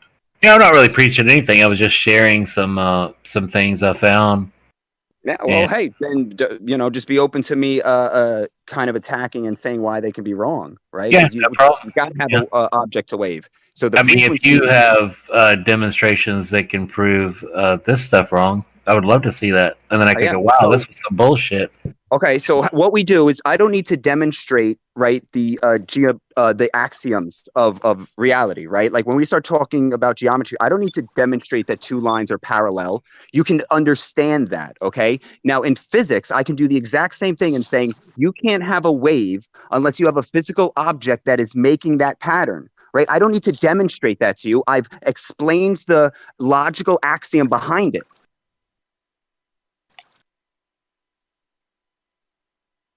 Yeah, whatever. Whatever. I mean, you know, you're free to like, you know, like if you just want to keep pushing a belief, right, that light is a wave, you know, hey, go right ahead. But like, No, I didn't say light was a wave. The wave you see is the light that is being demonstrated as a frequency, a certain frequency. Okay, that light you can cut it with a polarization filter, and it will. It's like the double slit experiment. You get that spreading out. No, you got a pattern. A pattern doesn't create a physical object that you can call light, which can create a reality of the thing moving, right? Like this is a very, I got your work, man. But just I think he got you worked up, and now you're No, bro. I mean, you listen to the words that I'm saying. Like to me, it's very simple. And maybe if you can just be like, okay, this is why I think it's wrong. A wave is a description word of what a physical object can do. So unless it is a physical object that can bend and be manipulated into a wave, right? Then you are not dealing with anything. If it doesn't do that, and you're no, it's not. It's So then we're dealing with a non-physical, a theoretical. Chris, you don't do. Why does a wave have to be physical? And I'm not saying that light doesn't travel in a straight path and it goes up and it goes down and it goes up. It's a demonstration. The animation is a demonstration of that frequency of light. No, it's a demonstration of a theoretical idea. That's the demonstration. That diagram or that little thing was a demonstration of a theoretical idea, not of an absolute reality. Okay. Chris. Yeah. Yeah. Let me ask you a question. They have the ability to cut through light with instruments, right? With lenses. What does they mean? And they have the ability to go to the moon. Does that mean I should believe? Come on, bro. Listen. Why come on? Why come on? Why should I trust one they and not the other? Okay. I never cut light. I've never. You can't cut light. Whoa. What? But don't start with this nonsense of we're cutting light. They can. Bro. Have you cut light? Let me ask you that. Have you cut light? Okay. Don't go data on me, Travis. Have you cut light? Bro, okay, so answer my question. Triggered right now. No, I'm not triggered. This. Have you cut light? I'm asking you. Have you cut light? Have you cut light? Is this something? Listen to what I was gonna say. You didn't even let me finish, man.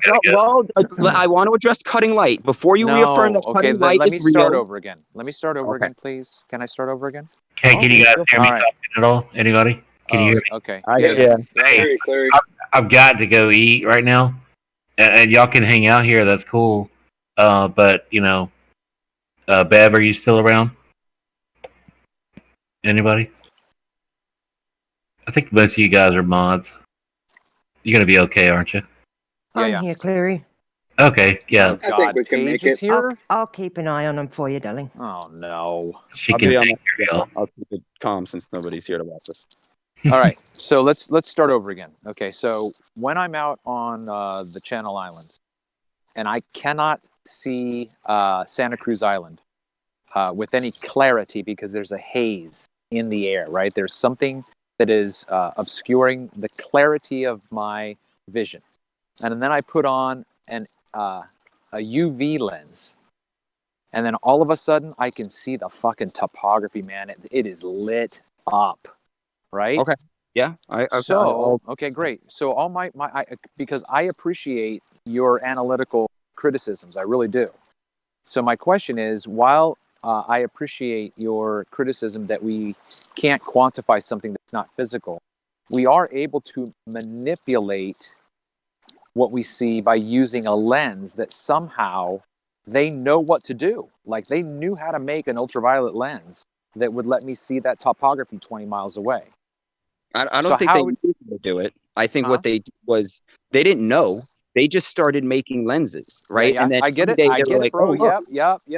I get it. So that Totally never on will board. explain the process, right? So yeah, we now, if I was going to explain the process, I would be like, look, before we start explaining the process, we have to agree on the laws by which this process will operate under. And that's where I start bringing in physical objects and okay. So when I say they, I just mean the guys that sat in the library or in the laboratory and fiddled with lenses. That's all I meant, man. You know what I mean? Yeah. No. Hey, look. All I'm saying is like I'm a little touchy when we start getting into these theoretical explanations for things, because then we start going down the same road. I hear you. I'm To, right there with you, bro. You can be on that soapbox because I'd be right behind you. I'm back. We've got Babs in in our chat over there. He's acting like a big man. Babs, your uncle. Come on, Babs. He wants to have a chat with someone, I think, and I'm not too sure. He wants to have a chat with Emma, but not with Emma because he's scared of Emma, as you would be if you were Babs. Without Kosha? He can't, I know. He can't do it on his own. He won't even do it. He won't even get one of his friends to come and hold his hand. Space Pope needs to show up. He's a massive intellect. He's stopping him from being able to teach anything. I don't know what his speciality is. Not even found that out yet. Obfuscating, probably the main one. Well, I don't know. I mean, a misunderstanding of logic. Not knowing what a debate is would be another good one. Or what a water level does. That was a good one. Crying. He does a lot of that. Over at Gems, I think. Goes over to Gem Panda's server. Well, he's an asshole, right? Crying. He even says he's an asshole. Yeah. Hey, real quick, before we get too far off the topic, I was wondering, RTH, why does a wave have to be physical, if you don't mind? Because you would have to measure the distance between the height of something, a point, something. So in order to have a measurement, you have to have a boundary to know where something is stopping and where something is starting. So without the physical object with a boundary, you don't know where its peak and where its valley is. So you'll never be able to measure that. So like a pulsing light would have to be, I'm trying to figure out what you mean exactly. Can I try, because I'm on a lower shelf than Chris is, and I'm gonna talk like a kindergartner. So I can hear the water lapping on the shore right now. Now, if I start to try to create a mechanism whereby I can hear that with an auxiliary ear, right, a receiver, and then I can put that up on a screen that's a digital representation of the sound. That's the only way I can, quote unquote, even get close to measuring what that sound looks like. But I haven't seen it. I haven't touched it. I haven't manipulated it. But somehow, that's what I was saying with the UV lens, right? So, and again, this is not my field, so I'm going to sound like an idiot. Sound like someone who's just right on the lower shelf. But so if we're talking, so I was using that as sound. But if we then change that to optical, light. Now, if I think, oh, wait a minute, let me think real quick. So we've got this thing called the Doppler effect. Like, the sound got closer to me, it got louder. It's farther away, it's lower. And then we start fiddling with light. So then I get this piece of glass, or I get a crystal. That's natural. I get a crystal, and then all of a sudden I hold this crystal up. I'm like, wow, look at that! Oh wait, look at that shit on the ground. It's like there's yellow and blue and red, and it's coming through the thing that I'm holding in my hand. So, So let me see if I can I think I can make my own thing like whatever this. and then I make a flat one, I make a concave one, and then, so in my mind, that's when I'm looking out straight ahead of me, I can't see ultraviolet light. I can't see heat waves, and so then you've got night vision goggles and all this kind of stuff. So I still don't think that we can, physically measure. We can manipulate with a lens, right? But I totally get the criticism that don't tell me what you think is going on. Show me. Show me that you're stopping it. Show me that you're starting it. Show me that you're turning it. Show me that you're angling it. That's the only way you're going to prove something to me. Well, also don't necessarily prove showing, but at least explain the process, right? If you're saying it's a non-physical wave, that doesn't explain the process to me. I'm like, whoa, what do you mean non-physical? Like now we're getting to like theoretical, at least in my opinion. Yeah, so like with music, I mean, I don't know. They say that the vibration of the air, hits your ear and goes in through the ear canal and hits the middle ear and the cochlea or whatever it is and all that stuff, right? But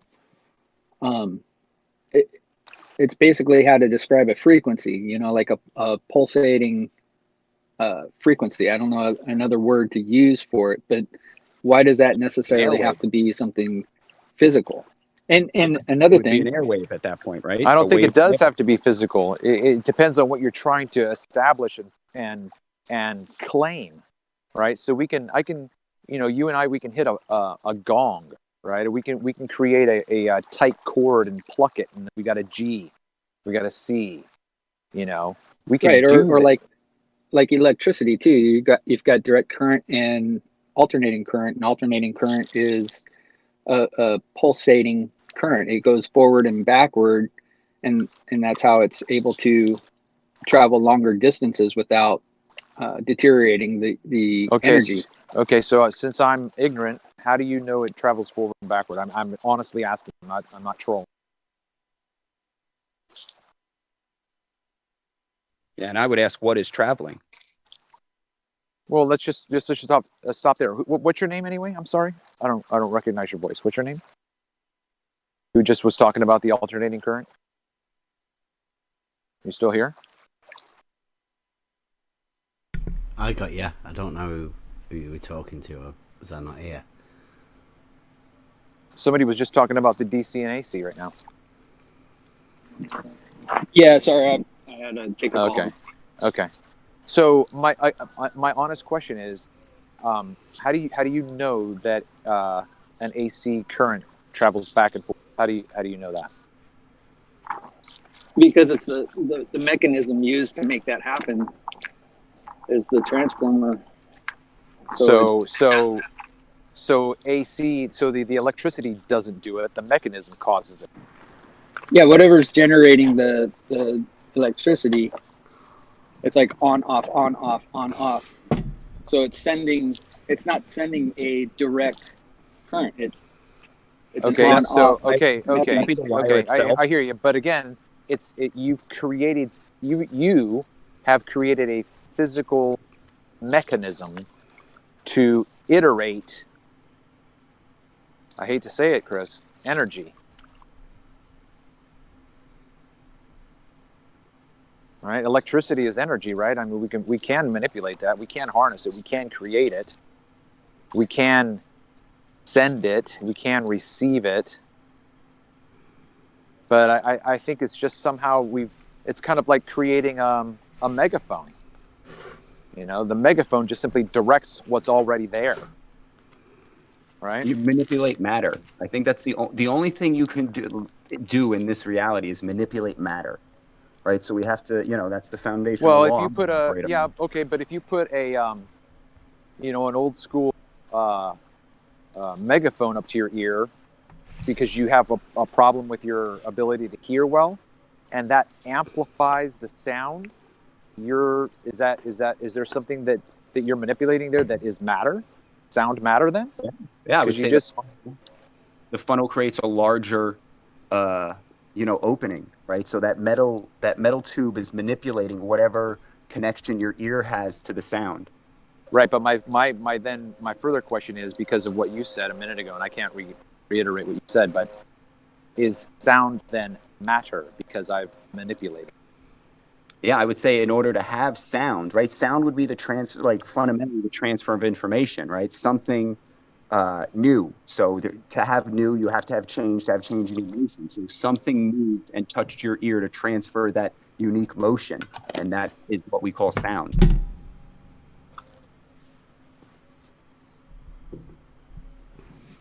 Sorry, I dropped. Hello. Yeah, we hear you. Yeah, you can't transfer the information without some carrier, and the carrier has to be an object in some regard, or else you don't have the body for the information that you're hearing or seeing to get transferred. Right, like a conductor, like a conductivity. Right? Yeah. That's the Some sort of something to transport the energy in or on. Yeah, I would say the energy is the motion, like if you wave a rope, right? That motion is going through the rope. You could say energy is going through the rope. I think motion is a better description of what is actually going through the rope. It's the movement. But I guess what I'm getting at, what it boils down to is, we're taught that, sound doesn't travel in a vacuum, that, light, the heat doesn't transfer in a vacuum, all these different things based on this model that we're told in this fantasy world, in this fantasy realm. And I guess that's why, in order for sound to happen, we have this this notion that it's everything traveling through the air, that the air is the conductor. Well, why wouldn't that be the same thing for light? Yeah, how do you know it's not the same mechanism, just vibrating at different frequencies? Right. So the question that just came to my mind was, what if we can hear light, but we just don't know it? Well, who says we can't? Yeah, exactly. Right. Yeah, exactly. I think it's the same mechanism, right? Like if you're writing code for what the Earth would be, you could use sound and light at the same mechanism, but just make light instant, right? You would have the medium in which it moves through. Light moves instantly. Sound has to travel through it. That's an interesting analogy with the writing the code. But yeah, exactly. Like you could design it however you wanted, and if you wanted it to be that same mechanism, but a different characteristic of that mechanism, or a different effect from that same mechanism, you can do that. So, yeah, I'll give you an explanation, and this is Bill Gates, and again, but I to try and just make you understand. So picture I'm holding a rope, right, and we're waving the rope. Okay, you're holding one end, I'm holding one end, and we're waving it. You would feel every wave as the waves come. Get what I'm saying? Yeah. Yeah. Okay, that's sound. Now I pull the rope. That's light. So once I pull the rope, you are instantly, because we are connected. So there is the transfer happens immediately. Clarification. So when you are waving it, there is, what's the word I'm looking for? Delay. No, not delay. I'm talking about, give me some slack. There's slack, right? There's slack, right? Yeah, there's resistance. There has to be slack. There has to be slack. Otherwise, you're not going to get a wave. So then my question is, when you switched to light and you said, how much less slack is there, or what are you talking about? Can you flesh that out a little bit more? Okay, so it could be, again, trying to explain the mechanism, very difficult, but you can also, instead of maybe a pulling, it's the twisting, right? So if I twist a rope, it will... okay, but listen real quick, I'm sorry. Okay, so you're no longer waving it at all. The rope is it's still waving. Again, you can have... Oh, it is still waving. Okay. Yeah, so the rope can have multiple things going on at once, Or it could be, you could have a sound rope and a light rope, Like, again, this is theoretical. We are straight into theoretical right now. Yeah. But again, it's got, like, look, if I am going to be theoretical on anything, I would at least like the process to be like explainable and understandable in some capacity. Okay, so let me ask you this: what makes you use twisting or pulling to describe light? Why did you go that way? Because when they say it's like a particle and a wave, right? It's hard to describe something as a particle and a wave, right? But when you think of the particle as a point on the rope and the rope itself is the wave, I can understand how they can see it like that. Okay. So then I'm just thinking out loud, like if I'm watching us on the water and there's waves and it's going up the crest, down the trough, and it all, let's say, just for instance, let's not make it a bird. Let's just say it's inanimate object, right? It's a piece of flotsam, right? Piece of wood, and it's on the water, and there's crests and troughs. There's waves in the water, and that object is moving toward me, right? Because there's a point. It is a point on that surface, and that's kind of like what you were saying with the point on the rope, right? Yeah. So I would see it like your eye is connected with this rope to that wood, and the connection can be like maybe pushed out of the way, so you lose the connection to the wood, and then when the water comes down, you can get it back.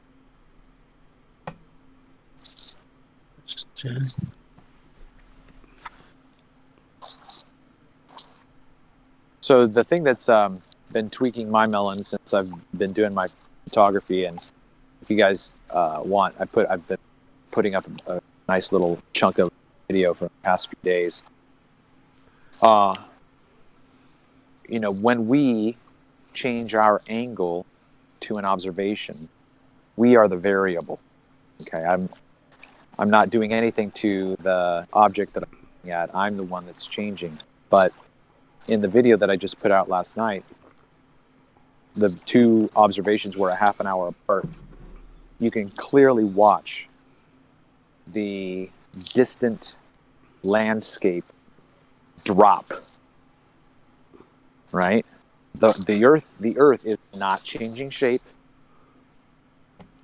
but there's something in the medium that is causing that observation to change its location in my camera. Right? That blows my mind because that happens not just vertically, but that happens not only on Z-axis, but it happens on all of the axes, every single one, guys. The whole 3D image is moving because of something in the medium. And in the research that I've been looking to with A.T. Young and others sites and whatever, I have not yet come across this discussion. And that's the whole thing that I've been putting out, where Erebus, dicks like him, will say, "You've changed your camera position. You have changed. You have changed." But and this image that you're looking at, real quick, I'm sorry. This image that you're looking at is now smaller and farther away from me, visually.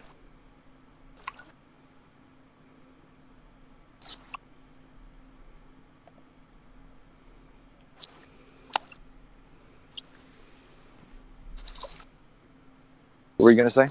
I was just going to say that it's like a combination of a bunch of different things. It's kind of like a combination lock. You have to have the right things in order for it to open. I know, bro. Yeah. And that's why I don't think they know what the fuck they're talking about, because I'm out here shooting every single day. Like I took all of the temperature readings that I could. I've got a barometer and a thermometer and relative humidity, and then I've got a thermometer for the water, right? Maybe there is a physical, like if you picture a physical thing making the wave pattern, right? Like whatever, we're looking, and that's how the information gets from the the object. Can I just finish my thought? Unless I feel like you're talking about something. Just real quick. So, what my point is that yesterday in the video that I put out, the very last one that said a day in the life of Etherband, was an absolutely beautiful, crystal clear shot to the shoreline. I mean, fucking right to the shoreline, 6 miles away, right? And it was it was a beautiful, clear image. But today, there's activity in the air, and I'm taking the temperatures. I'm taking this, so there's a variable out there that is messing with the how the image, how the observation communicated, and I don't think that we can narrow it down to, we can't manipulate any of it. I can't manipulate the temperature out here. I can't manipulate the water temperature out here. I can't manipulate barometric pressure, the humidity. I can't do any of that. And I don't think they can either. I don't think they've done it. I don't think they've done it. So, go ahead.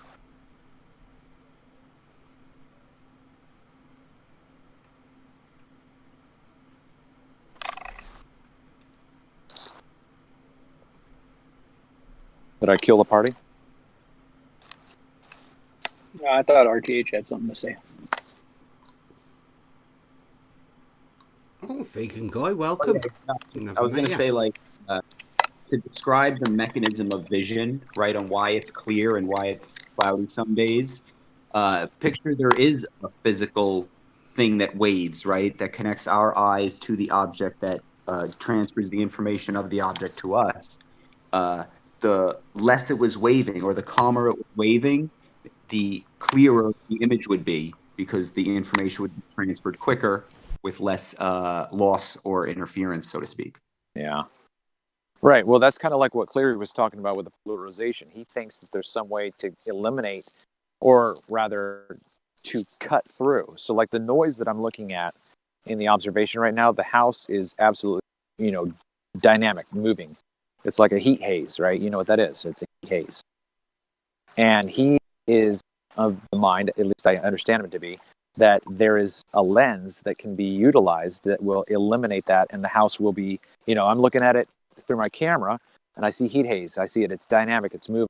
And then I put the lens on, static, right? He seems to think that there can be control of that variable out there. And I'd love to see it.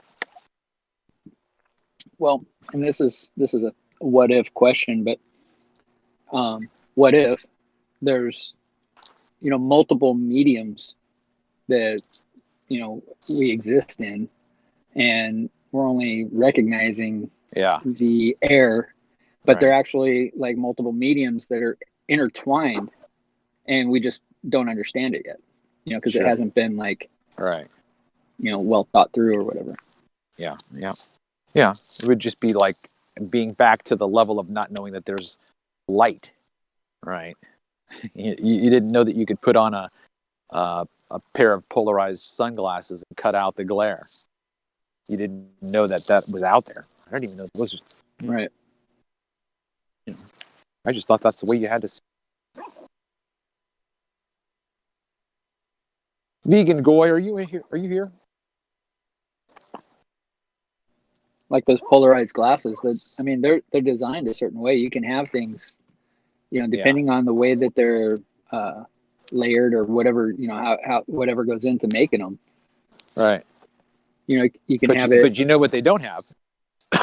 They don't have mirage eliminating glasses that you can put on, so that you never see a mirage on the road.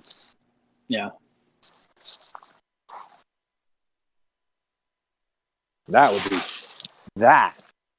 would be boss right there. You figure that one out? That would be the shit.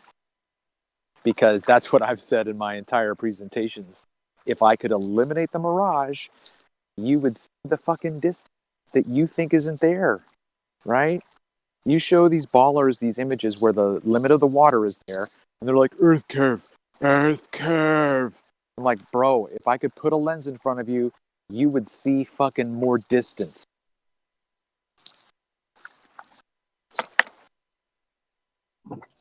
Oh yeah. What I,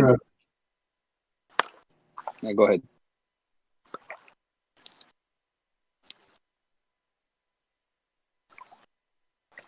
Oh, hello everybody. I forgot about the space bar. What does the space bar do? so I don't do it. I got it set up with my old ham radio days, so I got to push the button to transmit. Over. Oh, this is Jim. What's going on, Jim? Floor over. You got any bears in the area up there? You talking to me? There's no bears in Maryland. I'm talking to you. Come on. There's no bears in Maryland. You get stopped by bears all the time, man. They got Smokey and the bear. Okay, gotcha. You're sitting in the rocking chair, are you? Come on. Travis is a former or current lorry driver. For those of you east of the penitentiary. What's going on, Jim? What's going on? Hey, I'm going to be out your way in April, man. I'm going to be back in California. I'm going to be working up in Redding, harvesting cannabis. Oh, that's cool. Well, stop by for more than 5 I will. I know.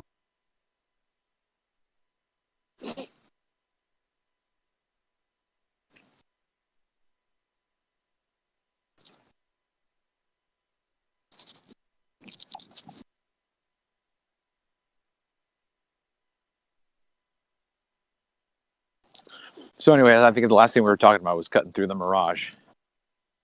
Oh, what I was talking before, I wanted to mention when you fly an airplane, they tell us we shouldn't wear polarized glasses. I don't know why they tell us that.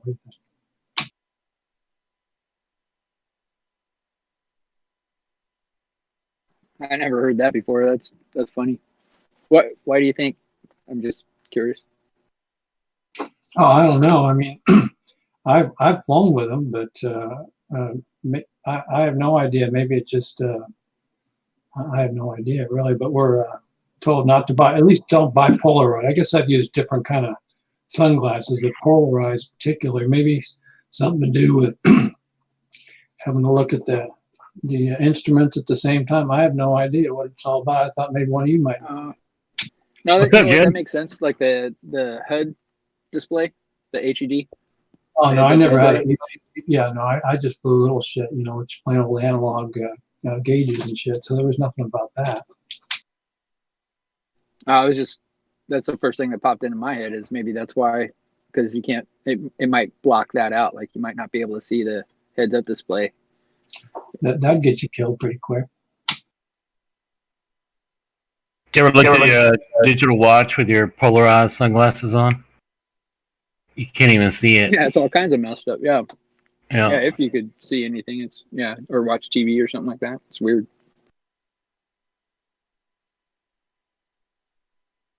So everybody's still cool here. I was like, damn. Hope I get back and still have a channel. Yeah, it's been good. Cool. Been good. I bet got Babs in my chat. Shout out, Babs. Yeah? I know you're listening. Come and have a chat, man. Please. Come and have a chat. We'll he's saying we're one dimension. I'm one dimensional, right? But I don't think Babs gets what we do here. So he understands what a line is. Yeah. Well, I just ask people questions. Right? I have some of the best people round here that I ask questions. They give me answers. It's not me that's one dimensional. I just ask questions, and to find the best people to answer them questions. That's all we do, Babs. We work as a team. I like that. One of my favorite shows with Columbo. He always asks questions. That's all you want to do is ask questions. You ever go to court?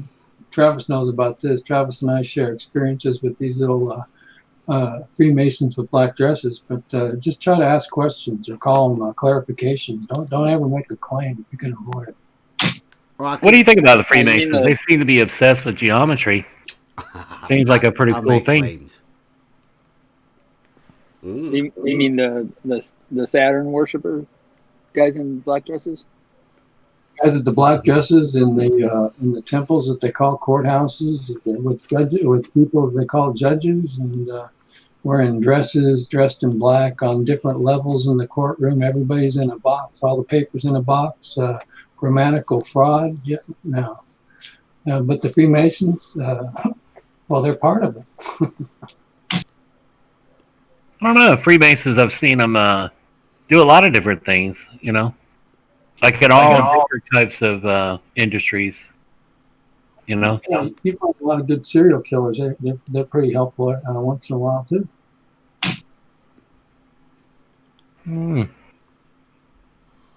Yeah, I come from a long line of Freemasons, and myself, even though I have a German name, it turns out I'm mostly Scottish, English, and whatnot. Just stuck over here in the penitentiary, and but this is my whole family goes back as Masons, but I'm not a Mason. I figure, why would you take an oath to something that you know nothing about until you take the oath? That doesn't make a lot of sense to me. Yeah, you get initiated into something before you learn the whole thing. But both of my grandfathers were Masons. One was a Shriner as well. But they seem to do some good things. It's hard for me to say. We got the Shriners Hospital, so they make lots of. Now, if you look real close at the Shriners Hospital and realize it's related to the pharmaceutical industry, which is related to the petrochemical industry, which is related to the banking industry, then you might start to think a little differently about the whole so-called medical industry, which isn't about health. I mean, the health industry isn't about health. It's about treating you to death. Mm-hmm. Yeah, I certainly don't want to get off onto those some of those topics out there that will get your channel struck, but I understand. Yeah, I mean, I have a channel on YouTube. I talk about all this shit all the time. For some reason, they leave me alone. Maybe it's because I'm an engineer and I help build all this crap. Maybe I get a break. But yeah, it's all. Yeah, you can say all nice things about the Freemasons. You won't have any problems. You can say nice things about the Jesuits. You won't have any problems. Yeah, I don't know. I've never heard of anybody get in trouble talking about either one of those groups, but some of the other hot button issues, in the healthcare field, might be a problem. Oh yeah, for sure. Yeah, I think probably because if you want to use the word deep state or dark web or something like that, is they want you to think that those secret societies aren't significant. So they're not going to react because the thing that you react to is the thing that you want to control and manipulate. So if you talk about race, if you talk about Jews, whatever, and you have that's a distraction. It's a misdirection. Oh, here we go down the strike channel deal. Yep. Oh, come on. Hey, listen, just real quick. I'm sorry, just real quick. I was holding on to this for a second, but I'm going to take issue with that. A line is one-dimensional. Okay, it's not. It's two. In reality, probably, but conceptually, geometrically speaking, it's one-dimensional. So if you draw a line on a piece of paper, it has length and height or width. It doesn't. I would agree with you. Yeah, I would agree with you in the real world. It's 3D. All right, good. Yeah. Well, okay. I'm fine with that. Okay. Yep.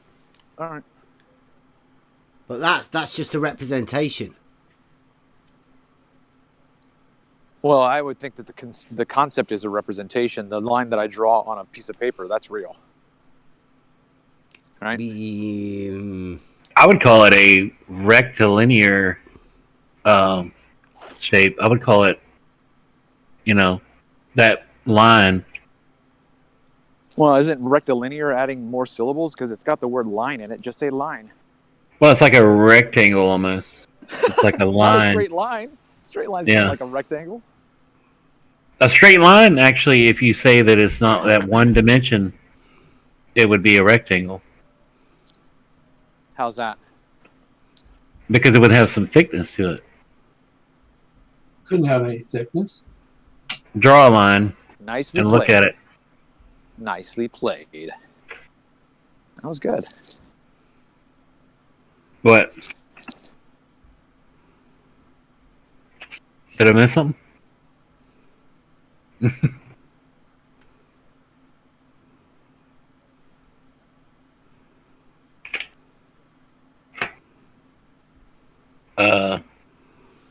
Are you there?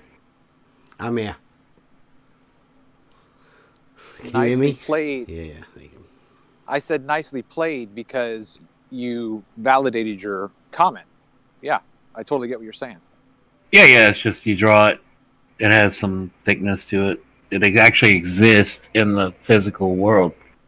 But a conceptual geometric definition of a line is that it's one-dimensional. Well, I guess it's how thin your line could get if you go out to infinity. Yeah, that's something interesting people have been talking about. Well, if you had an infinite radius, your curve would actually be flat. That's the lengths that they have to go to. Is that infinite lengths?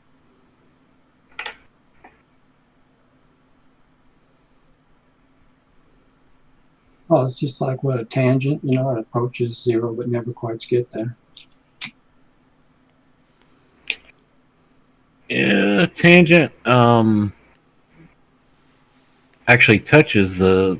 Are you talking about on a circle at a point? I'm talking about a circle tangent to a line.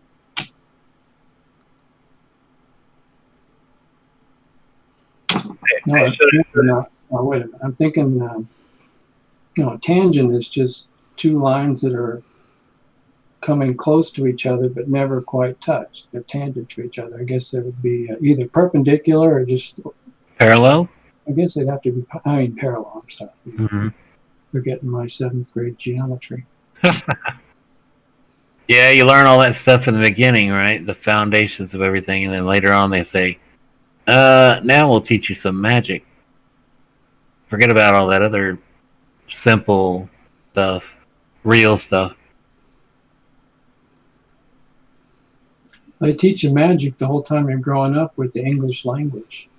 Yeah, isn't it? That's a funny language. Oh, you're spelling everything, aren't you? Yeah. You cast spells of magic with words. Magic spelling? Yep.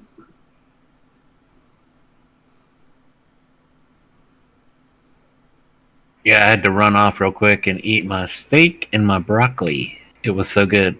I hope I'm not making anyone jealous.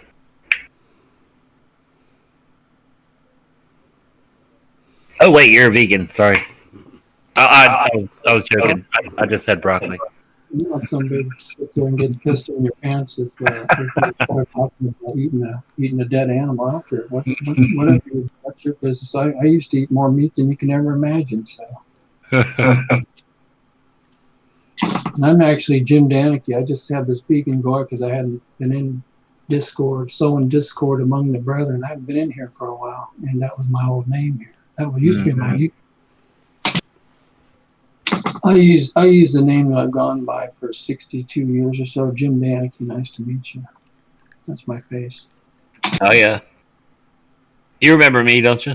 I used to come over to your channel sometimes. Hadn't been over there. I remember. Travis comes over here. Travis got a different name here. Mm-hmm. His ether bandiness. All right, well, I'm probably going to shut down the YouTube side over here. I think I've been going for a good while, like almost 4 hours. But yeah, we'll probably do a different live stream tomorrow. Yeah, I'll do another long one like this. We'll see if we can get something going. Cool. Maybe we might be able to get Babs, right? Babs might want to come and talk. He seems to be talking all sorts of shit in my chat at the minute. He seems to be saying that he only wants to talk to the women in private chats, and then saying that they're too scared to come and talk to him, and they're running Paige and Emma. I don't really know what's going on. I mean, you never actually know what's going on with Babs, but it'd be nice sometime, Babs, if you wanted to come and have a chat, right? Stop asking the women to have private chats. Women don't want to go in private chats with creepy men. I will say, as a woman, that's creepy. Yeah. I don't want to have personal, private conversations with you, Babs. I want everything to be spoken of out in the open, in front of other people, so that you can't claim I've said something I haven't or whatever. That's wise. Very wise, that page. Well, I Very agree. wise. Because Yeah, exactly. I know very few women that know how to tell the truth. So I wholeheartedly agree with you. Just come and chat anytime, Babs. Sorry, what did that guy just say? Who was that? That's Jim Danicki. I said very few women I've ever met actually do tell the truth, but I'm not saying you don't. I'm just talking about generally. You gonna get in trouble. Yeah, you better watch out. All I'm going to say to that is that you must be hanging around with the wrong kinds of people then, or you're displaying some behaviour that's causing people to lie to you if that's the case, because I don't find it necessary to lie about anything. Why would I? I appreciate that. I sure appreciate the women that don't lie. I find I'm over here in the States, and maybe it's a little different over here, but I'm always very pleasantly surprised when I find one that tells the truth. That's what we're all about here. I prefer the truth myself. Yeah, I could actually just leave this going too. I'm going to turn the YouTube side off, and just if you guys want to hang out, or if you don't, that's fine. We could just keep recording if you want. Yeah, I've still got my live stream going. I mean, I would record my. I figured your Central Intelligence and MI6, MI5, they got recordings if we ever need it, right? Yeah, really. Just trying to get it. It's going to take a while. It could take 6 months. Yeah, but later on, when things get normal, we'll be able to access all that data that's out there. I'm an IT guy. You see, that's easy to access data. They just hide it from you. I mean, look what they did to YouTube. They just took the 3 dots off where you could go to somebody's channel and subscribe quickly. They can turn that back on in a heartbeat. I could turn it on in 10 seconds. Mm-hmm. Yeah, I've got a super chat come in, Clary. Oh yeah, what do you got? It's from Emma. She says, "I'm happy to talk truth and tell Babs he is a dick." So, shout out, Emma. Yeah. Bravo, Emma. I agree. I have to concur as well. Definitely.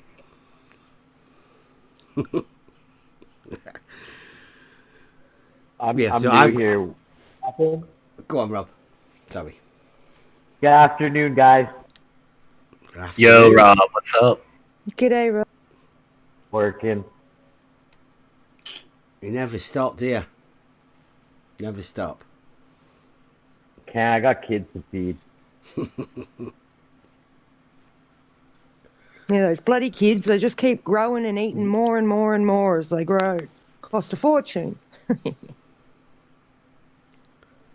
I call them accidents. I never had any personally.